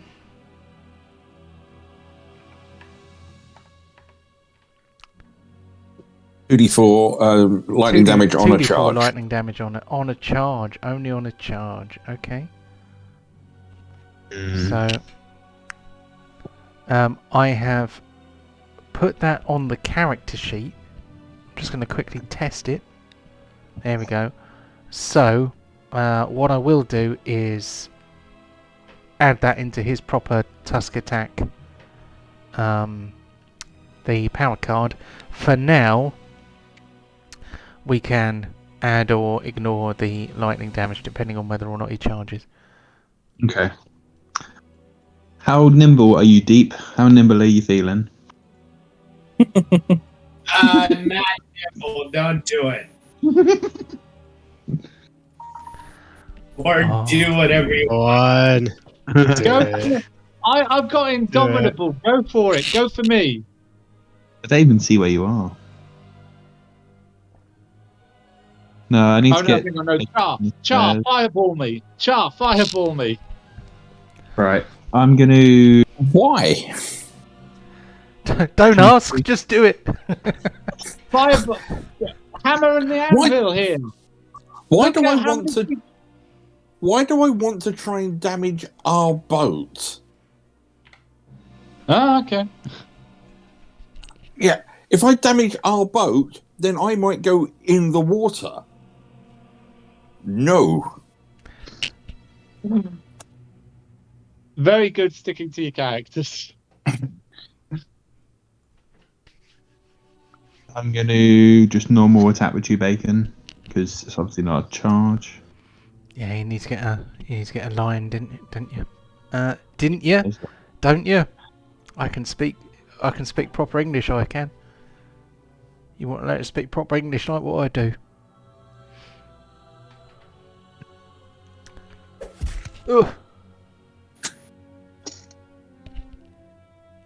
And we're going to add 1 to that because regardless of whether or not you do the lightning attack, they're now a magical weapon. So, oh, he didn't like that. He did not like that. Well, I'll try and do it again now. Do it again. Do it again.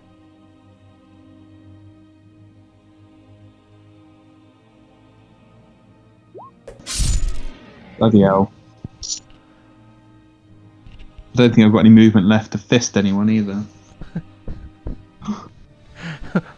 What? What is this fisting of which you speak? His claws. Yeah, I know. I'm just a... Yeah. Right, I guess that's it then. Don't think I can move any further. How far did you go? I was here. Hold on. So you It went was about like... 60 feet. Yeah, Oh. I think you've got more movement than that. Yeah, okay, let's wander over to this fella and go fist him. Oh my god. Phrasing. Phrasing. Phrasing. Where's my button? Hang on. Are there any more orcs on that boat other than the one that's at the front? Because we can get even closer on the zoom if that's true. There's a captain. Yeah.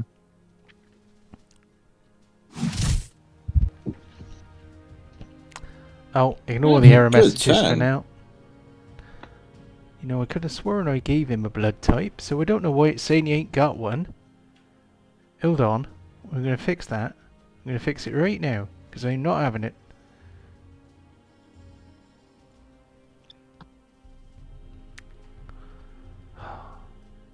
Add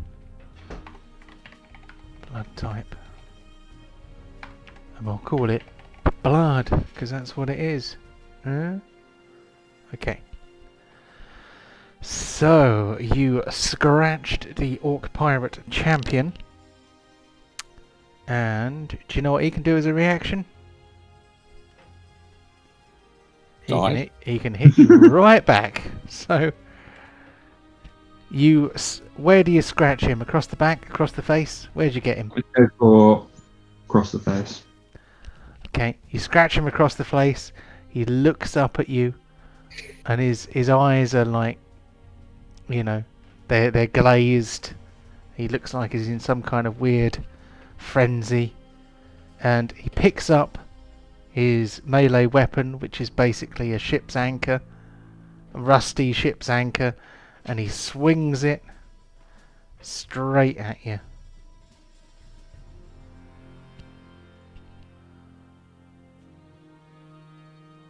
As a reaction, using his unbridled fury. Holy shit. Oh, Oh, well, that was a love tap. That was disappointingly poor damage there. Still, we'll take it.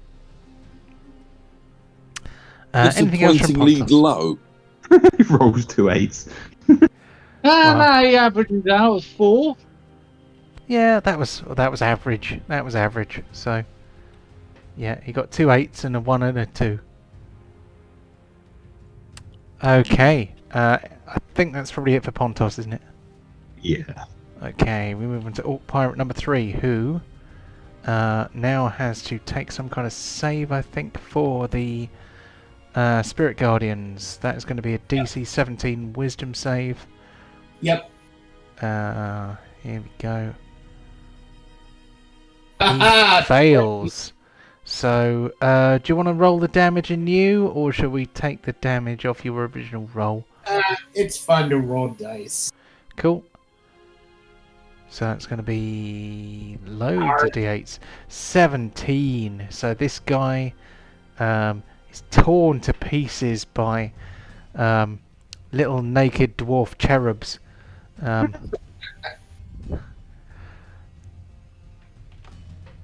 we go. He's dead. The Orc Pirate Captain. Let's see. Is he going to try and steer the ship alongside, or is he just going to leave it where it is? I mean, only I can decide, but I do like to think out loud. I think that the rails on the ship are probably stuck together at this point, so the captain is just gonna, I don't know, stick a rope around the steering wheel. What do you call the wheel of a ship? It's not called a steering just wheel, is it? No, it's just the ship's wheel. The helm. Okay. Well, he sticks a bit of rope around it so it won't go anywhere, and he is going to start lolloping his way towards you. So he goes down that set of steps, and then down that set of steps, and then he's aggressive, so he's going to go even further.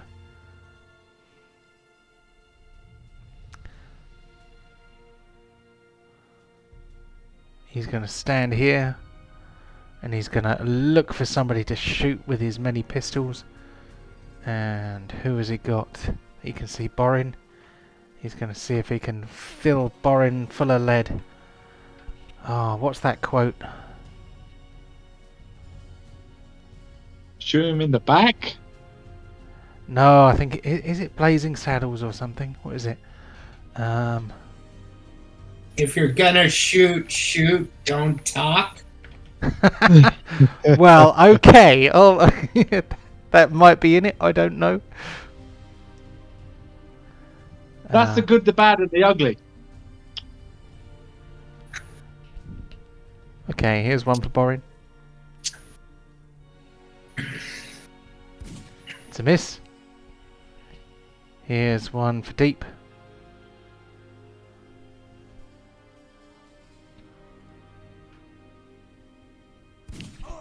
Oh! Okay, time for the old con save.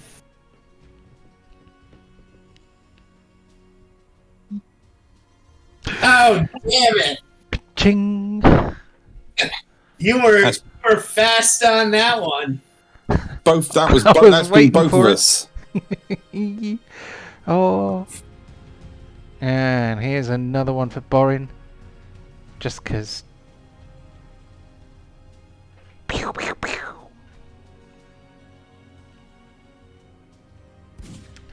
Oh. Then we move on to Orc Pirate number 6.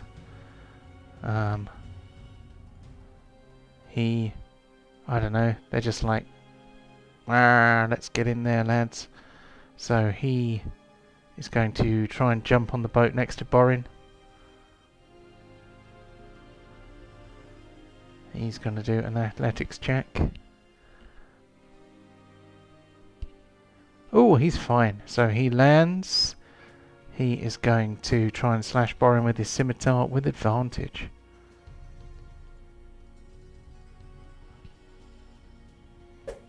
It's a miss. Are you going to riposte him? No, I only got one reaction, haven't I? Is it the same turn? It is the same turn. Well done. Well remembered. Oh.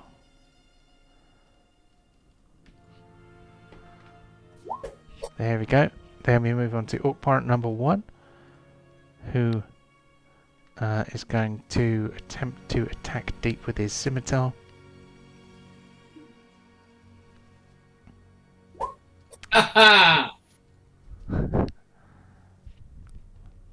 As you laugh, he grins and grits his orcish teeth, and he misses again.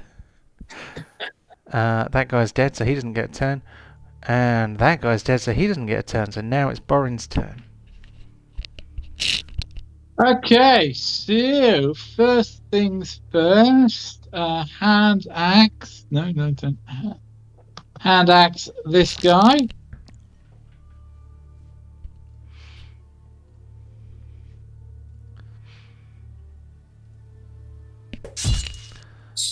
Which one was that? Can you ping him for me? So hand axe is offhand, is that right?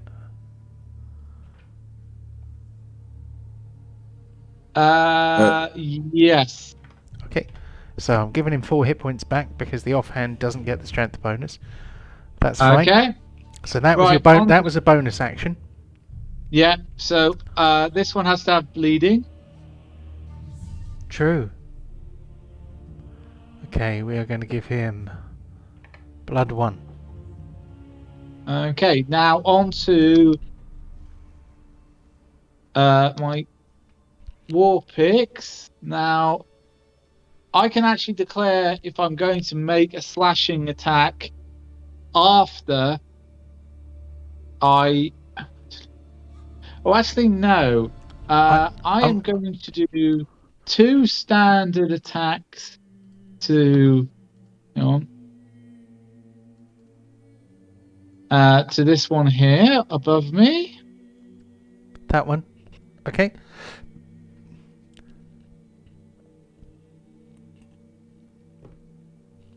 So does the war pick allow you to choose what kind of damage you're going to do then?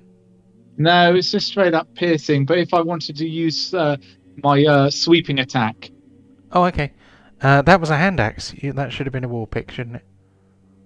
Sorry, that should have been a war pick. My apologies. It doesn't actually matter because you missed, but alright, that's good.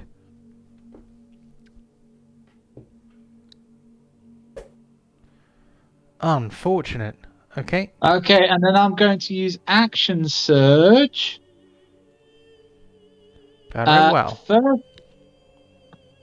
My first one is going to be a pushing attack onto this one here. If successful on a strength check, he is pushed back 15 feet, which actually puts him over the edge. I would say he might get a save, and you just said. Okay, that's fine. I'm just making. If you want the word in. If you use an action surge, that gives you an extra action. It doesn't give you 2 actions, so you can shove him as a combat maneuver. That is 1 whole action. So it wouldn't be push then attack. Not shove. No, it's not a shove. It is one of my. Hang on, let me just pull it up. One of my special combat abilities. Okay. Let me find out. I'll pull it up. Fighting style, second wind. I'm not saying you can't. I'm not saying you can't do combat maneuvers. I'm just saying that I don't think you would be able to do an attack after a combat maneuver unless you can substitute one of your extra attack for a combat maneuver. Hold on. Pushing attack. Yeah, it's a weapon attack, so yeah, we'll be able to. Okay, but you have to hit him first. Yeah. Appreciate it. I see. Sorry, I didn't realise it was an attack. Okay. I thought that was a combat maneuver in itself. Okay, that's fine. Yeah. So, if I want my war pick, which is... Okay, this is to see if we push this one into the sea. Yeah. Oh, it just gets strength saving throw. Okay. Oh, it's a miss. Damn. Okay. Doesn't work anyway. You can attack again because you've action surged. Oh, it actually, the maneuver does actually say when I hit a creature. So I don't actually expend that it's only when I hit it if it then does that use it. That's it fine. uses it. So, Okay, that's fine.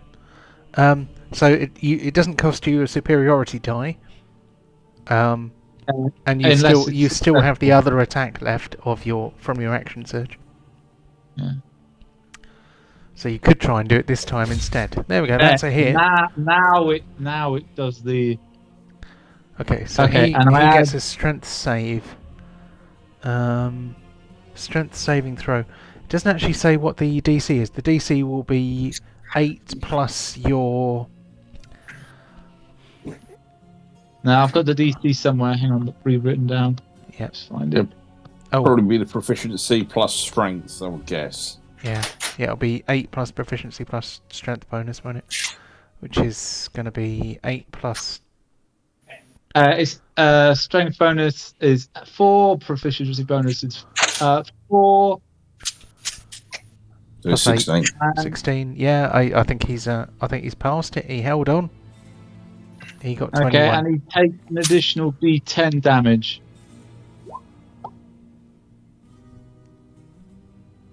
Oh, okay. Okay. So So I've that never one- been a battle master, but they are quite interesting. One of the more Yeah, it does. Yeah, versatile fighters. it gets creative in my kills. I was hoping to do it, push him off. I'll have to try that again next time. He's a pirate, so- though. He can swim.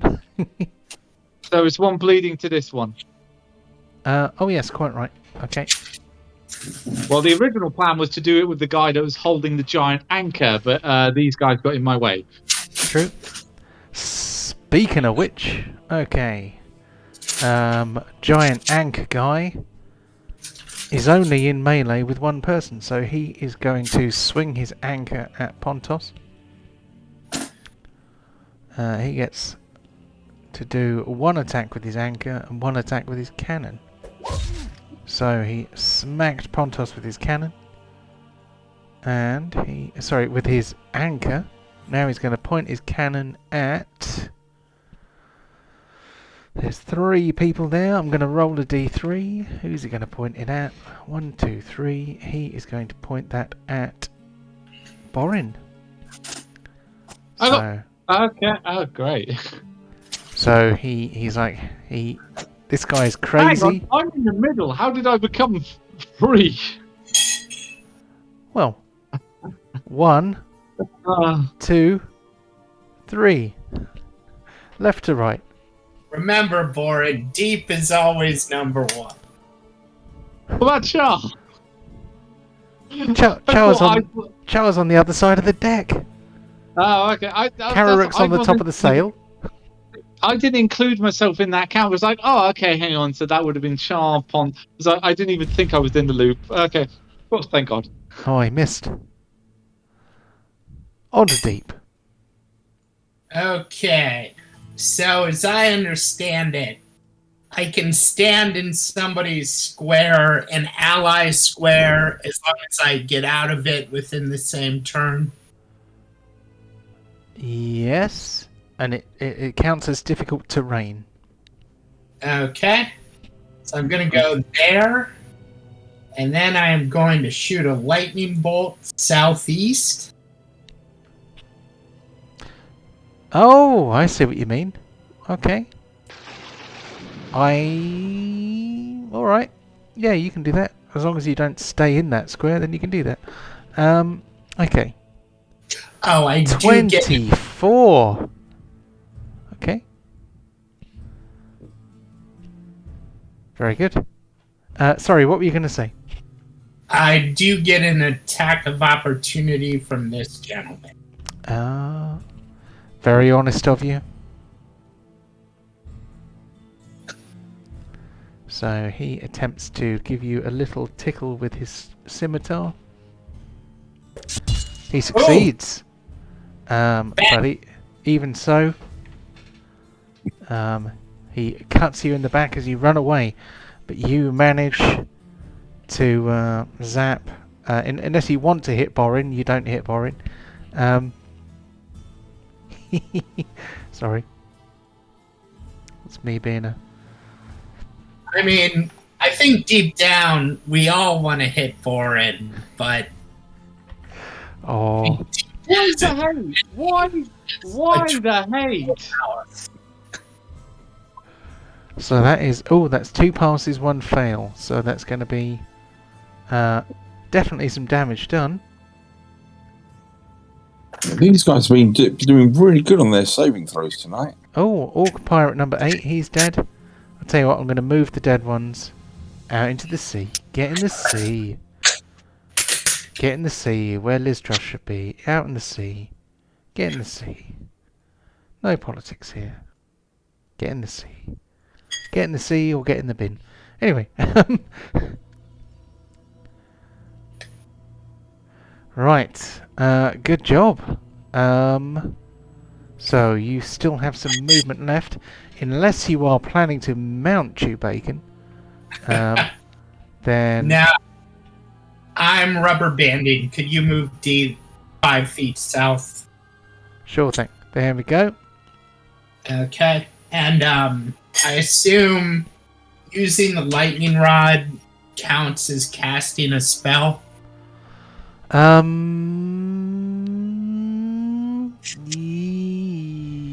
Probably yes. Depends on why. Okay. If that doesn't count as casting a spell, I would cast spiritual weapon. But it sounds like it does, so Oh, yeah. It'd be an action. If you had a bonus action cantrip, then you could do it. But for any other purposes, it counts as a spell cast. But well done. That worked pretty well. Yeah, zapped everybody and you kill the guy. So nice work. Okay. This guy here is going to try and hit Borin with his scimitar. Borin is a hard guy to hit.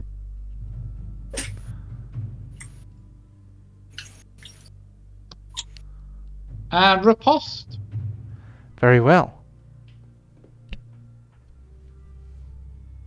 Has it been turned yet? I don't think it has. Oh god. Yeah, because I started my new turn. I haven't had my turn yet, so you haven't gone back to yours. I'm at the But top of the list. I just had my turn, trying to push the guys off. Oh, okay. Yeah, sorry. I apologise. Yeah. Sorry. It didn't work anyway. I now have... Oh, he's baned. Burn. There we go. This is not my game today. You're not dead. You're doing all right. Well, yeah, that's the thing. I'm doing an average day today. I'm doing some damage, but I'm also doing terrible damage.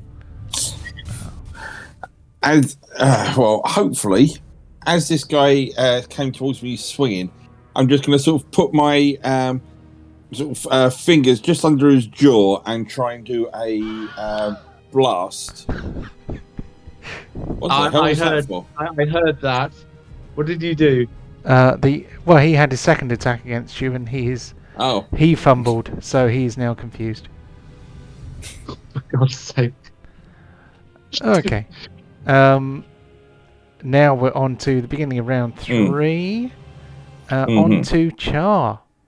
Knight of Pentagon. As I was saying, as this guy came towards me swinging, I'm just going to use the sort of came in well within. That's why his blade missed me. I'm just going to put my sort of fingers right under his jaw and try and do an eldritch blast up at his face. So it's at disadvantage. Yep.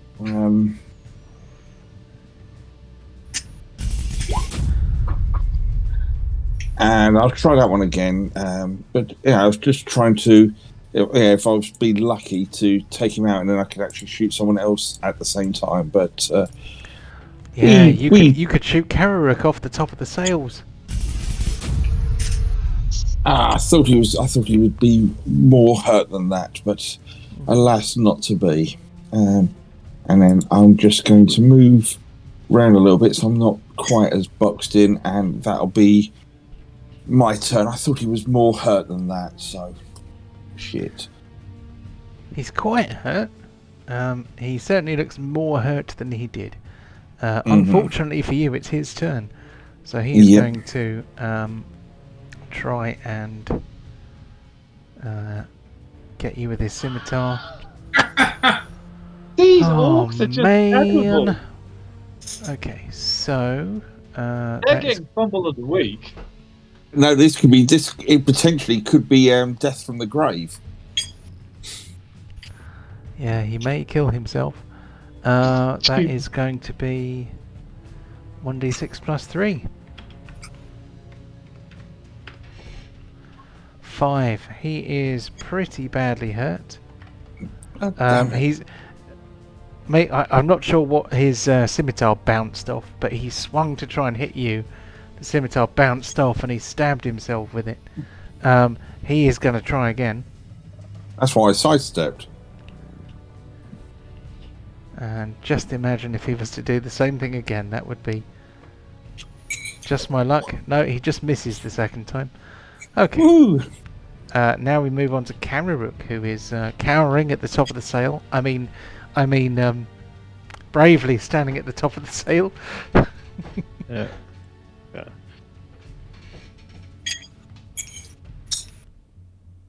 So I'm going to jump down on top of this chap here. Oh, okay.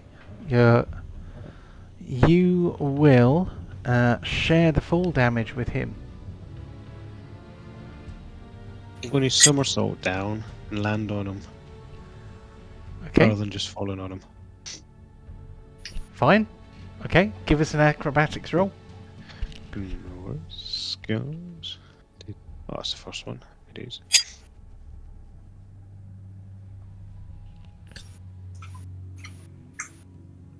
Okay, I'm going to say that instead of how to do this? You're going to take 1d6 full damage. He's going to take 2d6. So basically, instead of you sharing it between you, he's going to take 2/3 and you're going to take 1/3. So this is 1d6 full damage for you. This is 2d6 full damage for him. He's dead. Hey, death by falling. You are So you got him standing to look next the to wrong each other. way. Go. And you're on the deck. Oh, Thank you, alright, buddy. Kararuk. Yep, I thought getting him to look this way would work. Yeah, it definitely did. Shall we help the other guys out now? Pontos seems to be having fun, but Boris seems to be struggling. Yeah, let's go and rescue our damsel in distress. Okay. Then I'm going to run down. So because that was a fall, not really attack, do I still have movement and an attack? You did just plummet 40 feet. I'm going to say you still have an action, but you can only have half your movement. Okay. So I'm going to go back down the stairs and hide under the sails Okay. if we can. Yep. Let me go step.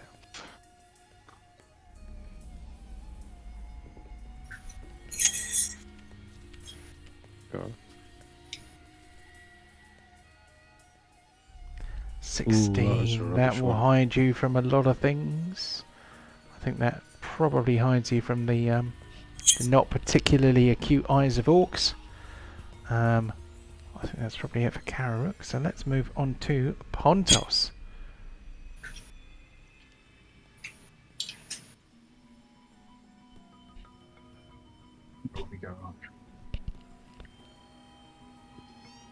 That is a fella in front of me still, isn't it? Yeah, you still got Megatron there. That you still, yeah, Galvatron.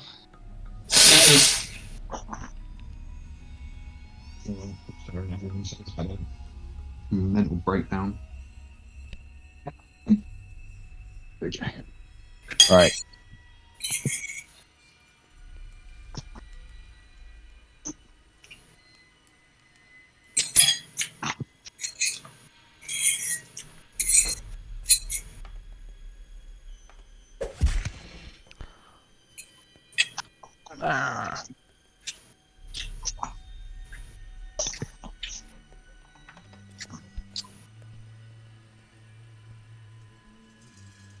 Good hit. Good hit. Good piggy.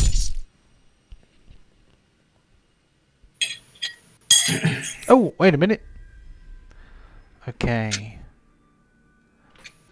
He has a reaction.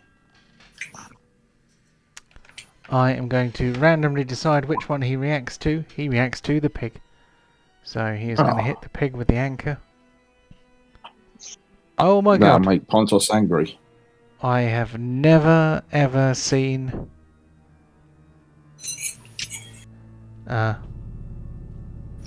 never ever have I seen so many error messages. Hold on. There we go. That's what I was aiming for.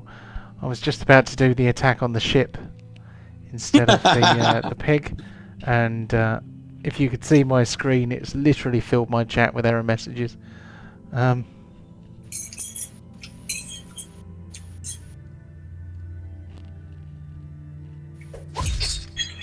Okay, he hits the pig with the anchor. That is his reaction. You may continue with your attacks. Oh, bloody hell. Oh no, the flaming great axe is stuck in the deck. Do I make that save? Is that next round? Because it's an action, unless you want to do an action surge to pull it out again, it is stuck there until you next have an action to spend. Oh, okay, no worries.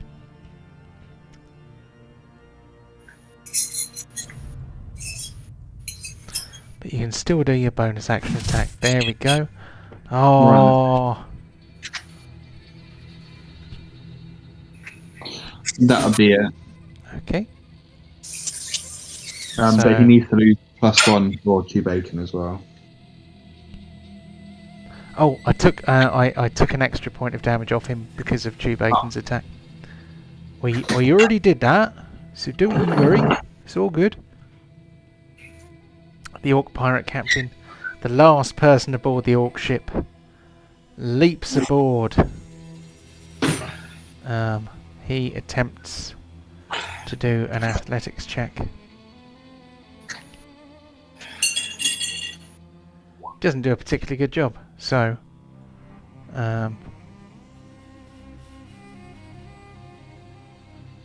he ends up having to use his action to stand up again.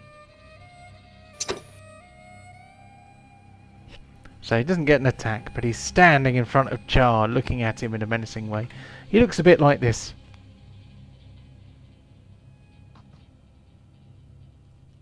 Is that all of them on our ship then? Yep. Yep. To the zoom! Also, we can remove the floating bodies. Oh, they're visible on that screen, aren't they? Okay, I can move them off. Yep. So... Doesn't Oh, matter. I can't. Well, here we go. I can move them on here.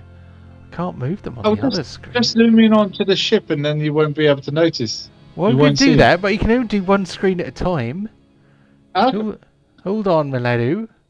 Right, so the Orc ship is increasingly on fire, but it is attached to your ship because it crashed into your ship, and so the rail of one ship is hooked into the rail of the other. So eventually, both ships will be on fire. Is anyone interested in what the fishermen are doing? Does anyone... I think we're a I bit. don't think any of our characters would know what the fishermen are doing. No, that's fair. I think you're They're quite right. preoccupied. You probably wouldn't know what they're doing. Indeed, that is true. That's wisdom for the ages there. Wisdom for Great Britain at the moment. A ship half on fire is better than no ship at all. So, yep. Okay, Orc Pirate number 6. At the end of his turn, he is going to have to take a Constitution save for bleed damage. For now, he is going to try and find a chink in Borin's armour, or at least skip around his shield of doom. Oh, he seemed to have crashed the old soundbox there, so I'm going to try that again in a second. Right, here we go. Scimitar attack.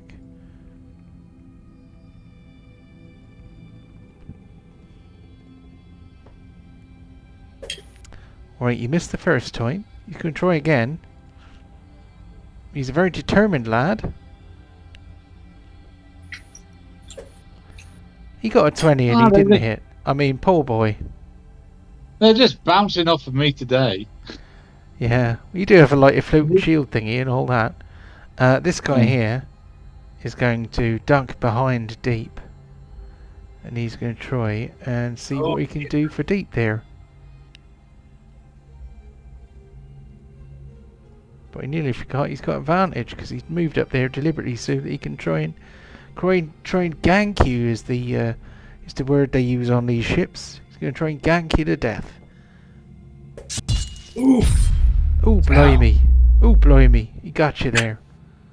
He's going to try and do that again.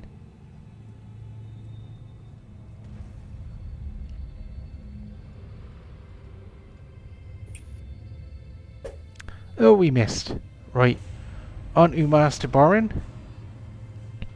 Hold on. I missed a thing. Hold on. Let me do a DC 14 Constitution save. Oh, it's a fail. Okay, I believe that the blade damage track starts at 1d3. But you may be able... Is that correct? I'll pop it up in a sec. Broach bleeding, here it is.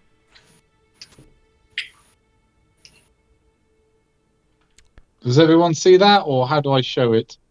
I don't know if you can, but I can look at it. So 1d3, and then 1d3. it's 1d4. Yeah, 1d3. Yep. So, here we go. Well, at least it took a while before that happened. So let me get us back in there. It's been like at least an hour since that last happened. So it could be worse. Right, 1d3. Full 3. He takes 3 points of bleed damage. If you cut him again, it will move up to D4. So basically, it moves along the dice track. You know, 1d3, 1d4, 1d6, 1d8, 2d4. You know, or whatever it is. Okay. Well. Okay, now we're on to Borin. Now we're on to Borin. War pick the gentleman in front of me. Now I'm Bane. I've got to roll a d4 first, don't I? It will automatically do that because I have actually baned you. Oh, okay. Sweet. It should do anyway.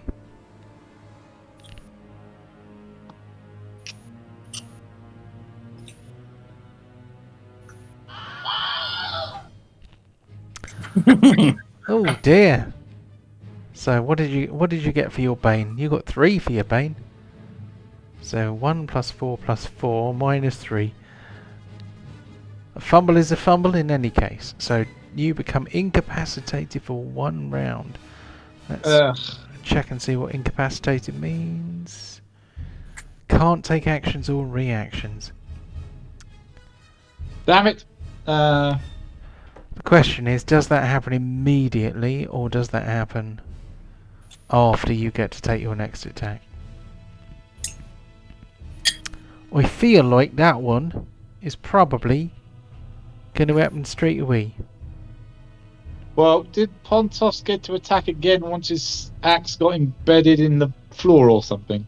No. Nope. Okay, No, because his axe was embedded in the floor. Okay. And then he did then. attack again with his Claw. sexy claws of doom. Do I get John, a bonus action? could I use my inspiration to let him re-roll that? Yes, you can. Okay. Cheers. So Okay. take your attack again, as if that never happened. The things Deep does to keep his cleric award going. I mean,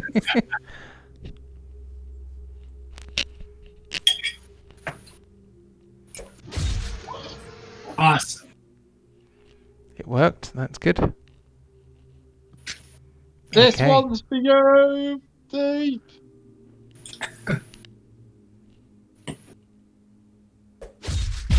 Nice. Oh, we got a crit. Okay, that's 2, and my offhand one will be to the orc on the left.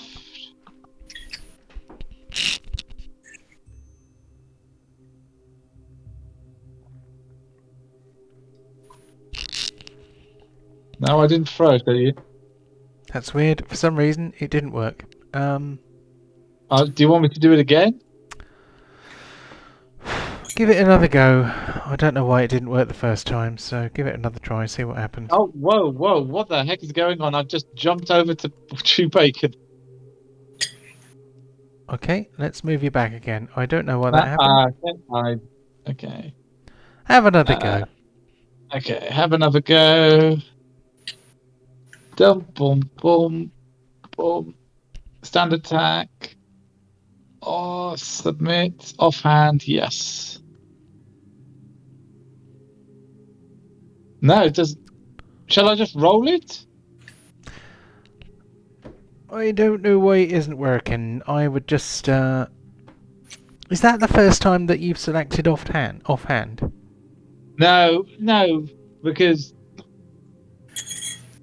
it either way was different.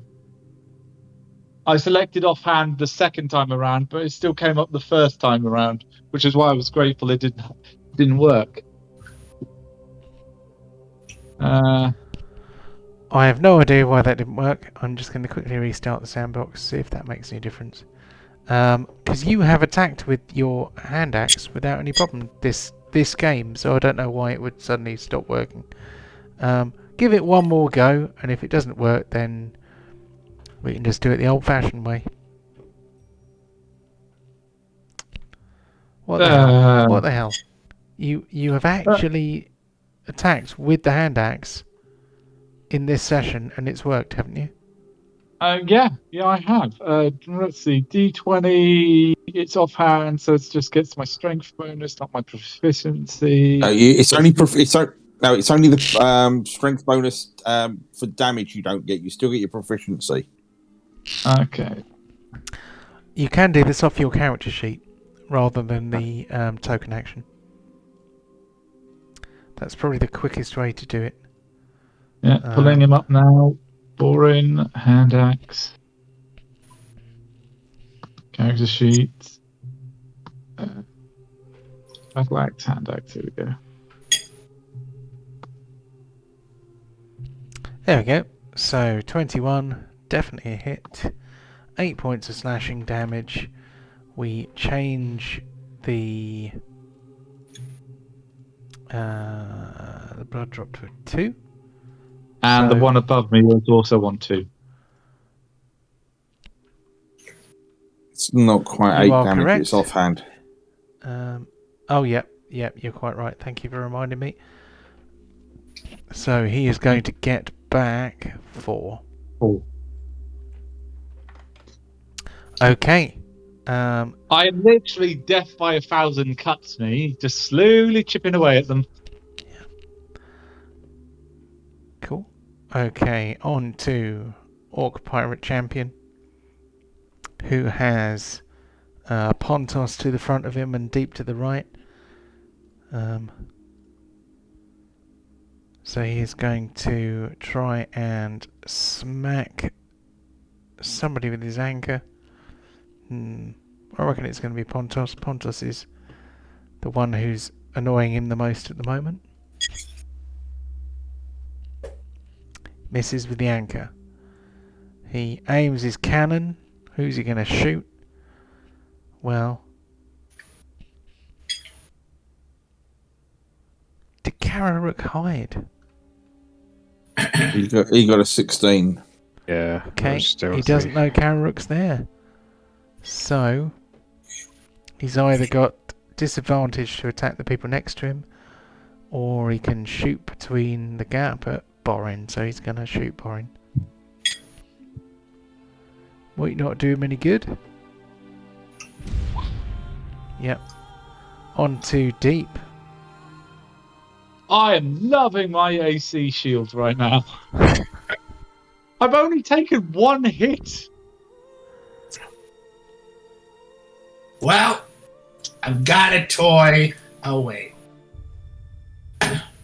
Probably going to regret this, but to get advantage, I'm going to step here.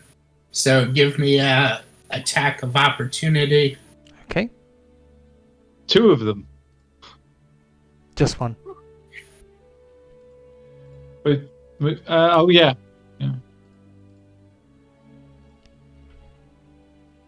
He's moved out of the range of him.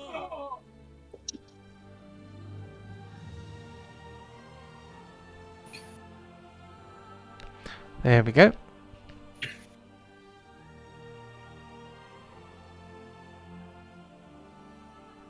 What's he gonna do?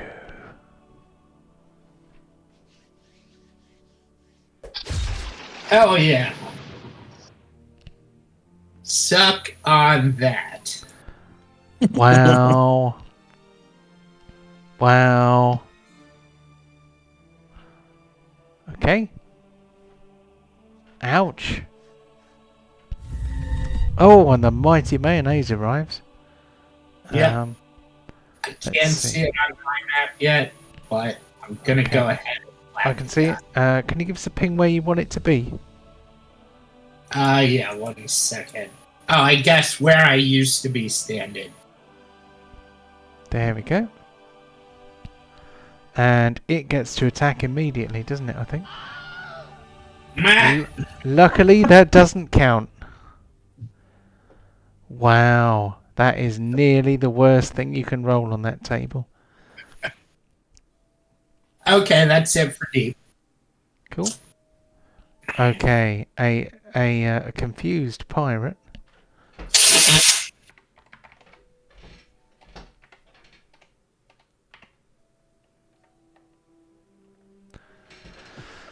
Alright, I just need the table for the confusion spell. Then I roll a d10 and we find out what he does. The creature uses its action to make a melee attack against a randomly determined creature within its reach. Okay. There are 2 creatures within its reach. So... 2. Oh! Oh! Yes, you're right. There are 4. Because that could be friend or foe. So this time I'm going anti-clockwise. I'm starting from the top and working my way around the bottom. Okay. Yeah! He's attacking his buddy.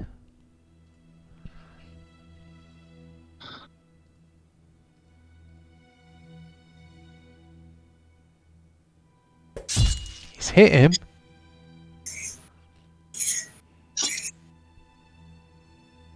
That guy's not happy.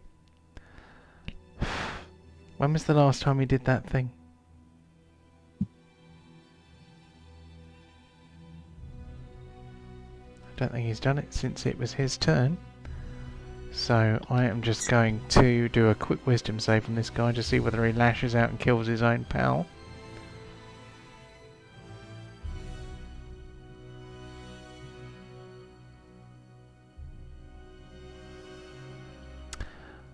He's smart enough. Yeah, he's realised. So if you have multi-attack, does it count?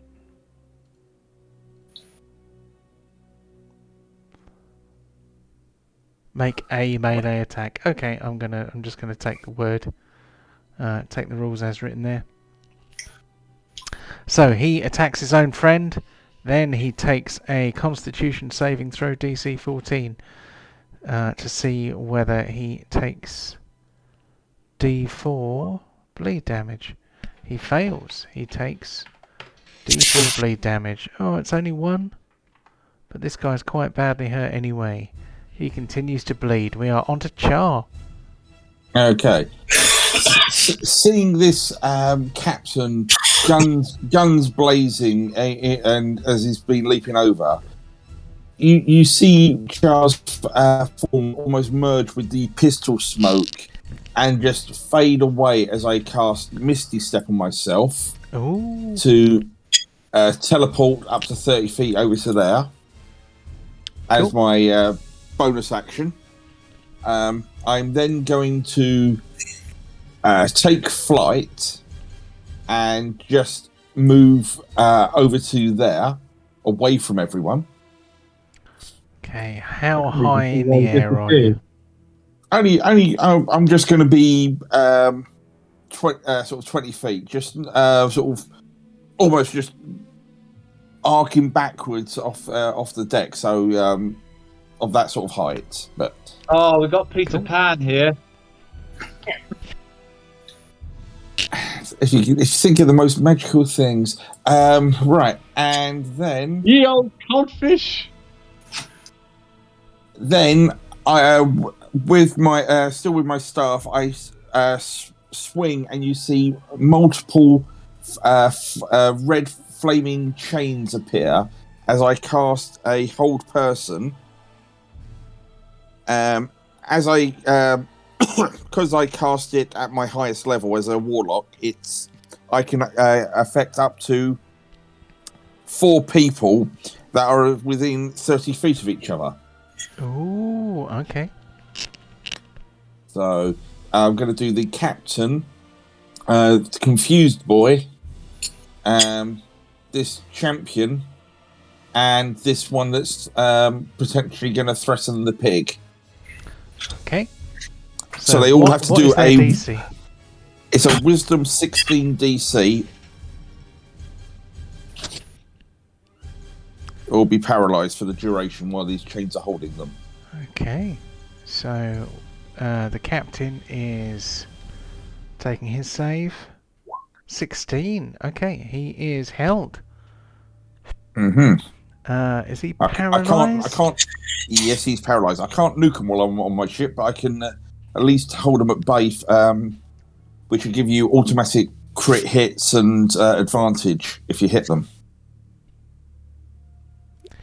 That is also a fail. This guy's paralyzed too.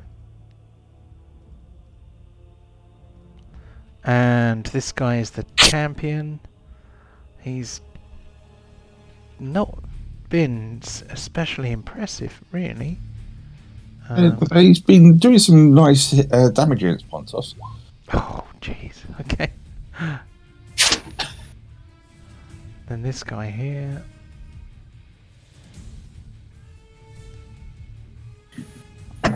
Oh no, we've got 4 paralyzed dudes. That means So all that of means that only one of them isn't paralyzed. Okay. Sort of Char just faded, almost like a sea mist to get clear, and then just took flight, and just now you can see him always like, and then just all of them just bound with these glowing red magical chains. The heck was this spell so many times? I tell you what, Chara's tried to do this once or twice before. It just didn't take before. This time, the dice were on his side. I Very don't like good. him getting that close, and I can't damage my own ship. So, boys, knock yourself out. So, Orc Pirate number 4. Oh, he's dead. So we're on to Kararuk. We've not got very long until the official end time. I'll tell you what though. Let's keep it going, because you've got 4 paralyzed opponents. You may well. Advantage to hit, and any melee attack within 5 feet is a critical hit. So you guys should have some fun here. Yeah. So could I go down here, smack this guy with advantage and sneak attack and everything? Yep. And it's auto crit as well. Oh. Who are you aiming for? Auto crit. The big baddie. Good thing too. I was going to say, don't attack the other guy. He's already screwed. Sneak attack, yes.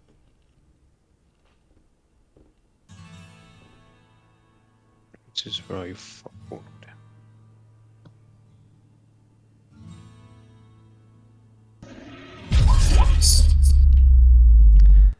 I thought you were going for the captain. He's dead. Why did you attack that guy? You muppet! Megatron was the one. Oh well. Oh, I picked it. Oh, sorry, guys. But God look, I damn did some damage there. Okay. But Only- 62 damage. Against a guy with 4 hit points left.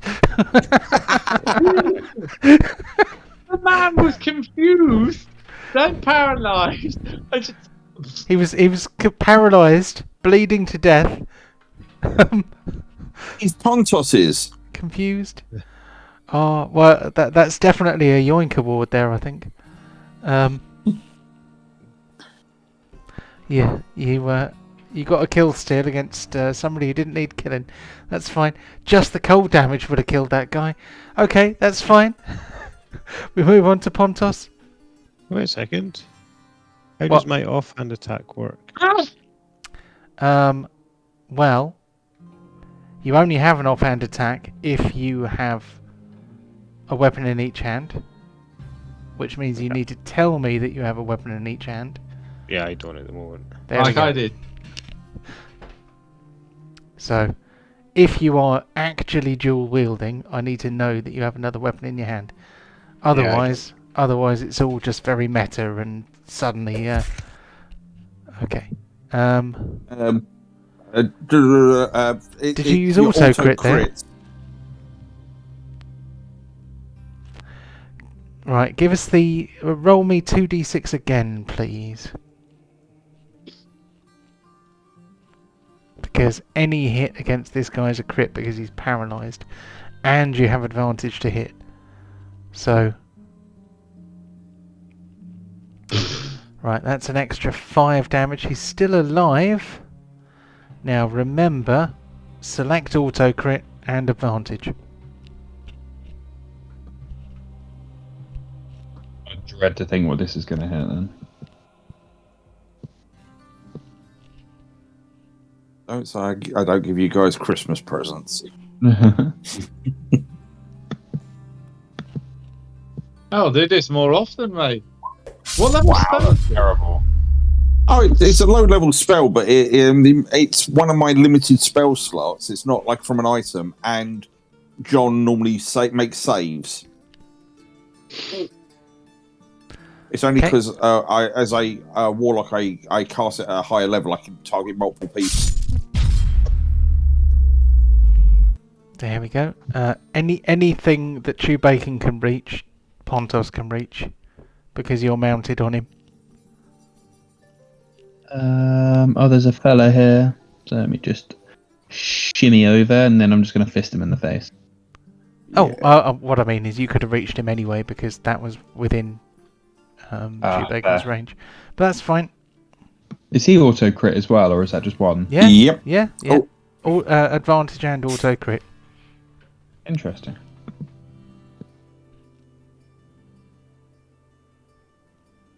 Incoming fist.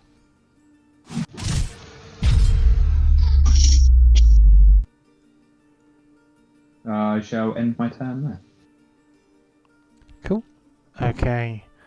The Orc Pirate Captain is paralysed. All he can do is Is save at the end of the at turn. the end of his turn, attempt to save against paralysis.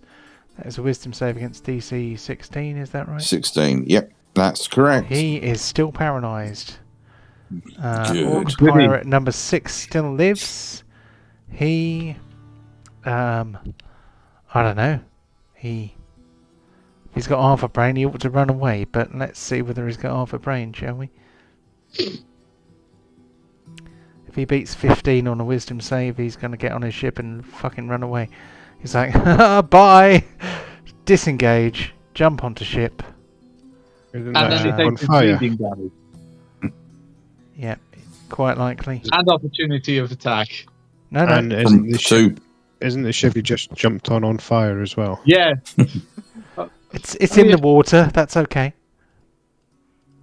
Does he bleed to death? Does he have to run Hold through on. fire to go onto his ship? Oh. Oh. I was just trying to see whether he Did I just do a wisdom save twice? Never mind. Okay, that was a 20. That was supposed to be an athletics check. Well, Deep and Boring both get a punch on him anyway, so. No, he disengaged. Oh, he disengaged. Okay, I apologise. So he has 15 feet left there, and then he has that's it. He's on the deck of his ship, which is kind of on fire, increasingly on fire. But you know, he is trying to escape. Orc Pirate number 1, he is paralysed. All he can do is try to end his paralysis with a wisdom save.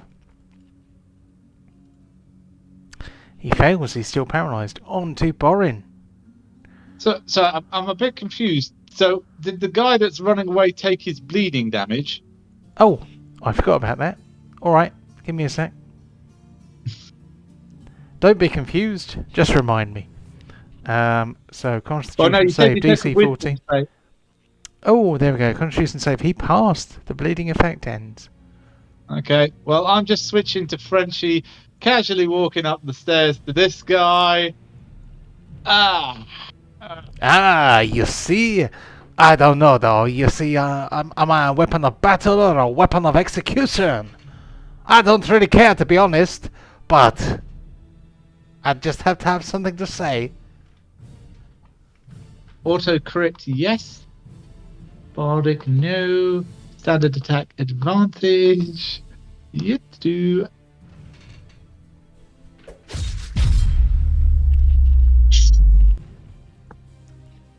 And number 2.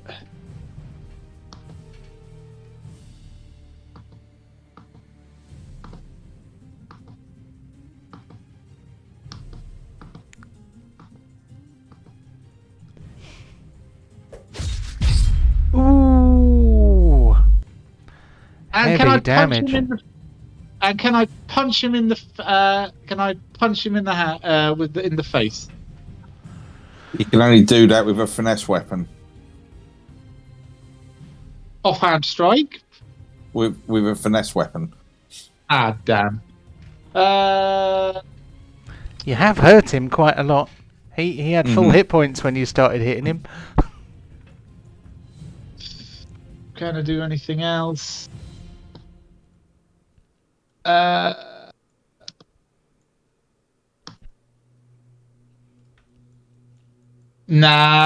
I don't have a clear line of sight to do a quick toss at him. Oh, should have used a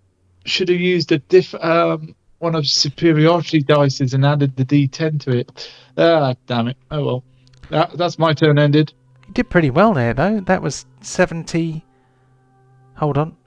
That was 80 points of damage in a single turn. That's a hearty contender for the damage dealing reward. On to Deep. Perhaps we should start thinking about getting the flaming ship away from us. Well, we are right near the end, so let's see if we can finish this battle. Do the fastest ever award ceremony ever. And see where we end up. That guy's dead.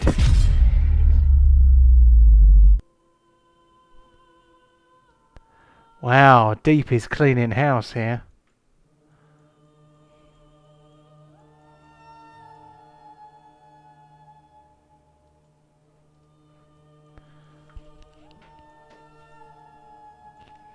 Okay, so that was the spiritual weapon and Toll the Dead. Wow. That was good. Anything else from Deep? No, that's it. Brilliant, thank you. On to Char.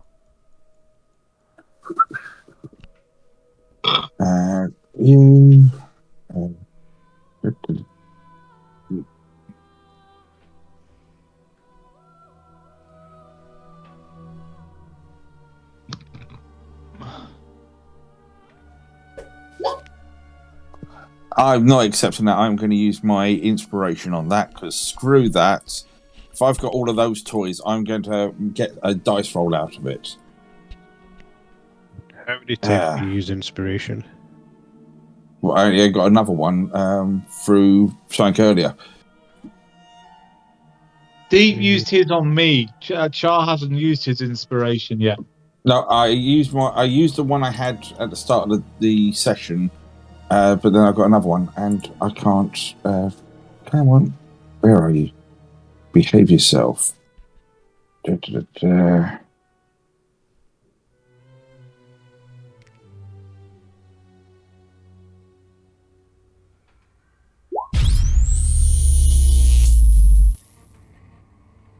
Not bad. This guy's pretty badly hurt.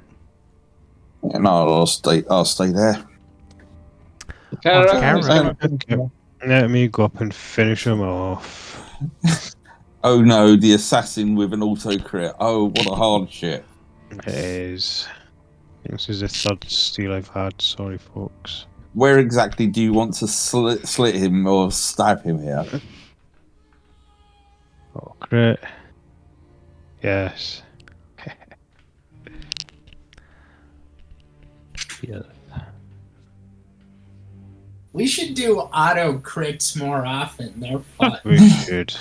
As soon as this fight's over, I'll be using prestidigitation or thermometer, whichever one it is, to start putting out some of the smaller fires on the rigging and sails and stuff to try and prevent it spreading as much as I can. Yeah, I want to start trying to push cutting any sort of timber that's interlocked with our ship. Cool. Okay. I'm just looking at 3 dead bodies. I just killed.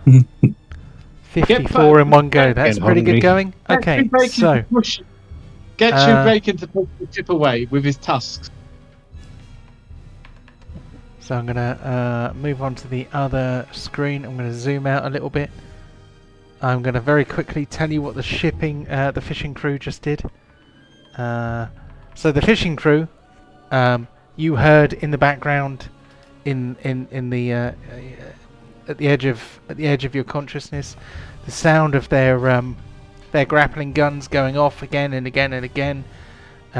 Basically, they have fished the entire area. They have caught all of the fish, and they're just like, hey, well, if we've got a did I just accidentally delete the entire ship? I didn't mean to do that. Their attitude is pretty much, if our bodyguards are still fighting to keep us alive, then we carry on fishing. If our bodyguards die, then we sail away. So they have continued to do their job while you continue to do your job. So you have succeeded in your mission.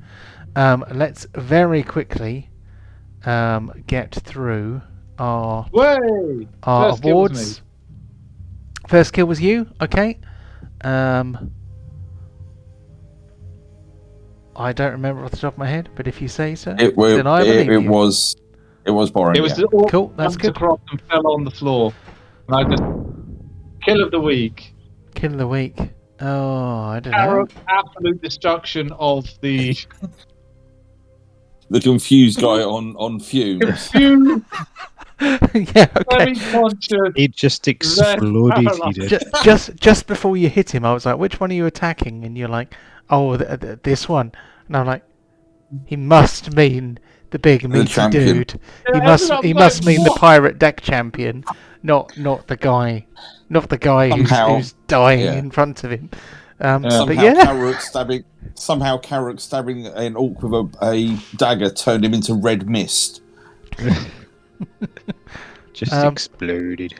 yoink! Who gets the yoink award? I don't know. There were many yoinks. Carrick. Carrick. That was a tough one. Yeah. Yoinks for Carrick then. Kill from the grave. I don't know if we had any this time. No. No. I was hoping I was hoping the wall of fire would do it, but I was Joys hoping of concentration spells. Damage dealer. Damage dealer. Ooh. Well, we did have 80 in one turn, which was boring. Or we had Pontos might have done 54 in a big single attack. Well, Carol did Yeah, I about do. 60 in one attack. Yeah, I did 60 odd. What was Wow. it? Give me a second. So, I mean, I think 60 in one attack trumps 80 in two attacks. So, How much was it? I think Pontos did 62, a was it? fair bit on the auto crits as well. Can you guys scroll up and see what you can find? I accidentally filled my chat with error messages by... I got 62 on one hit. 62. 62 62? and a 15 in one turn for you, Karok. So that doesn't. One hit was 62. Not too worried about the 15. Yeah, but I'm just saying, total it together in one turn. There's a 76 by Pontos in one turn. Yeah. That's good. So we've had an 80 in one turn, a 76 in one turn. But we've had a 62 in a single attack, which is a lower number, but for a single attack, that's enormous.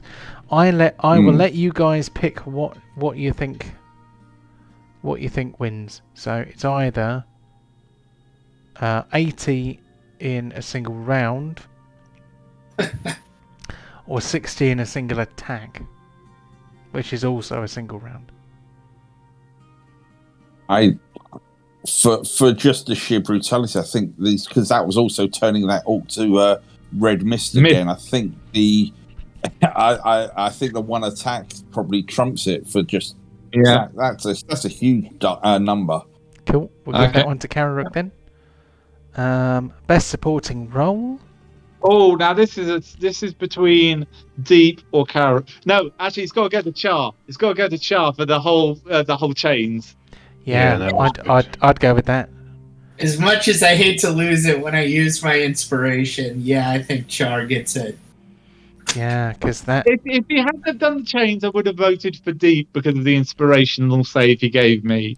Mm-hmm. But those auto crits, that's just nasty. The Orc Pirate Captain had not taken a single hit until Char paralysed him. So it was at that moment he knew he was fucked.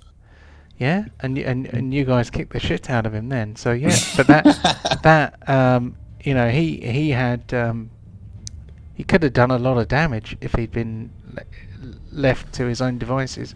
So that was brilliant. That was a really nice piece of tactical what's-its. Teamwork here, people. Teamwork. Okay, fumble of the week. I don't even know who gets that one. That goes for Karok for hitting the entirely wrong person. Is that a fumble though? I think Borin rolled quite a few ones. Borin did roll a few ones. True, but I didn't accidentally kill the wrong person. I still killed someone. It wasn't a fumble. Oh, you know what? I just remembered Pontos buried his sword in the deck, and I forgot to make him roll to take it out again. And he's been attacking people with that since. Oh man, you're right. Oh, epic DM fail there.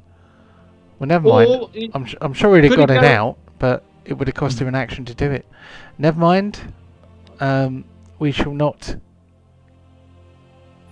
dwell on that. We will not dwell on it. Could fumble of the week go for the entire Orc crew for their continuous rolls of fumbles? Well, there were a few fumbles. I mean, I suppose that could go to DM, I suppose. What as else long we as got? as long as Mike was taking a record of all of these roleplay. Role player of the week. We didn't do very much RP this week. Oh, I'm sorry. Oh, it is somewhat late in the day. A role player of the week. I am not sure we actually really did any role playing except. I mean, just hearing Char curse about being on a boat every week reminds me all about Char. So, can anyone else think of any RP moments other than that? Char willingly choosing to attack the one that shot him. So Yeah, I think our role player of the week is Char/Kevin. So good job. And then so whose side are you whose side are on? you Did on? we didn't have any friendly fire attacks this week, so I think at least I don't think No, we did. no. No. Technically Although we I did. request it. Technically we did have a whose side are you on, but that was an orc attacking another orc. DM. So another Yeah. DM. Okay, Another one DM to gets the that one DM. then. Yay! I won another award. Well, now that we know we can open this up to an option, DM gets them now. The Pincushion Award. Now, Who does this took count the as most damage damage? or overall blocking hits? Because I blocked everything but one. Pincushion is damage, most it was- damage taken, I think. I think it was Pontos then, probably, because that champion did 24 and things like that on him early on. I can see this in more detail. So Deep took 43. Pontos took 40. So the Pincushion Award goes to Deep this week. I took 8. I don't know if that's something to be proud of, but I took 10. I took 10, considering that I had all these orcs trying to engage me in melee with my AC of 14. I don't know how I survived that one. You did surprisingly well. I'm loving my animated shield. Just everything just bouncing off. It's just like Wonder Woman bracelet. DM wonders what he can do to nullify magic weapons or magic items. Anyway, I'm going to click the button. We're back to first kill. There we go. I think that's it. If you've been watching, thank you very much. Like, share, subscribe, all that malarkey. And on to the next shift. On to the next shift. No. So Mermaids. Killing mermaids. mermaids. Melusina. Have a lovely week, guys, and I will catch you again in about 7 days. No worries. Take it easy. Take it easy. Good night. Oh, John. Oh yes. Don't forget. Not next week, but the week after. I'm in Barcelona, so I won't actually be attending. Barcelona, not next week, but the week after. So I will remember to record that in the calendar, and And I think end I've of got October. Yeah, I think I've got yours already in the calendar. So that's fine. before I forget, have a lovely week, guys, and catch you next time. Take No care. worries, mate. Take it easy. Bye. Right. Bye.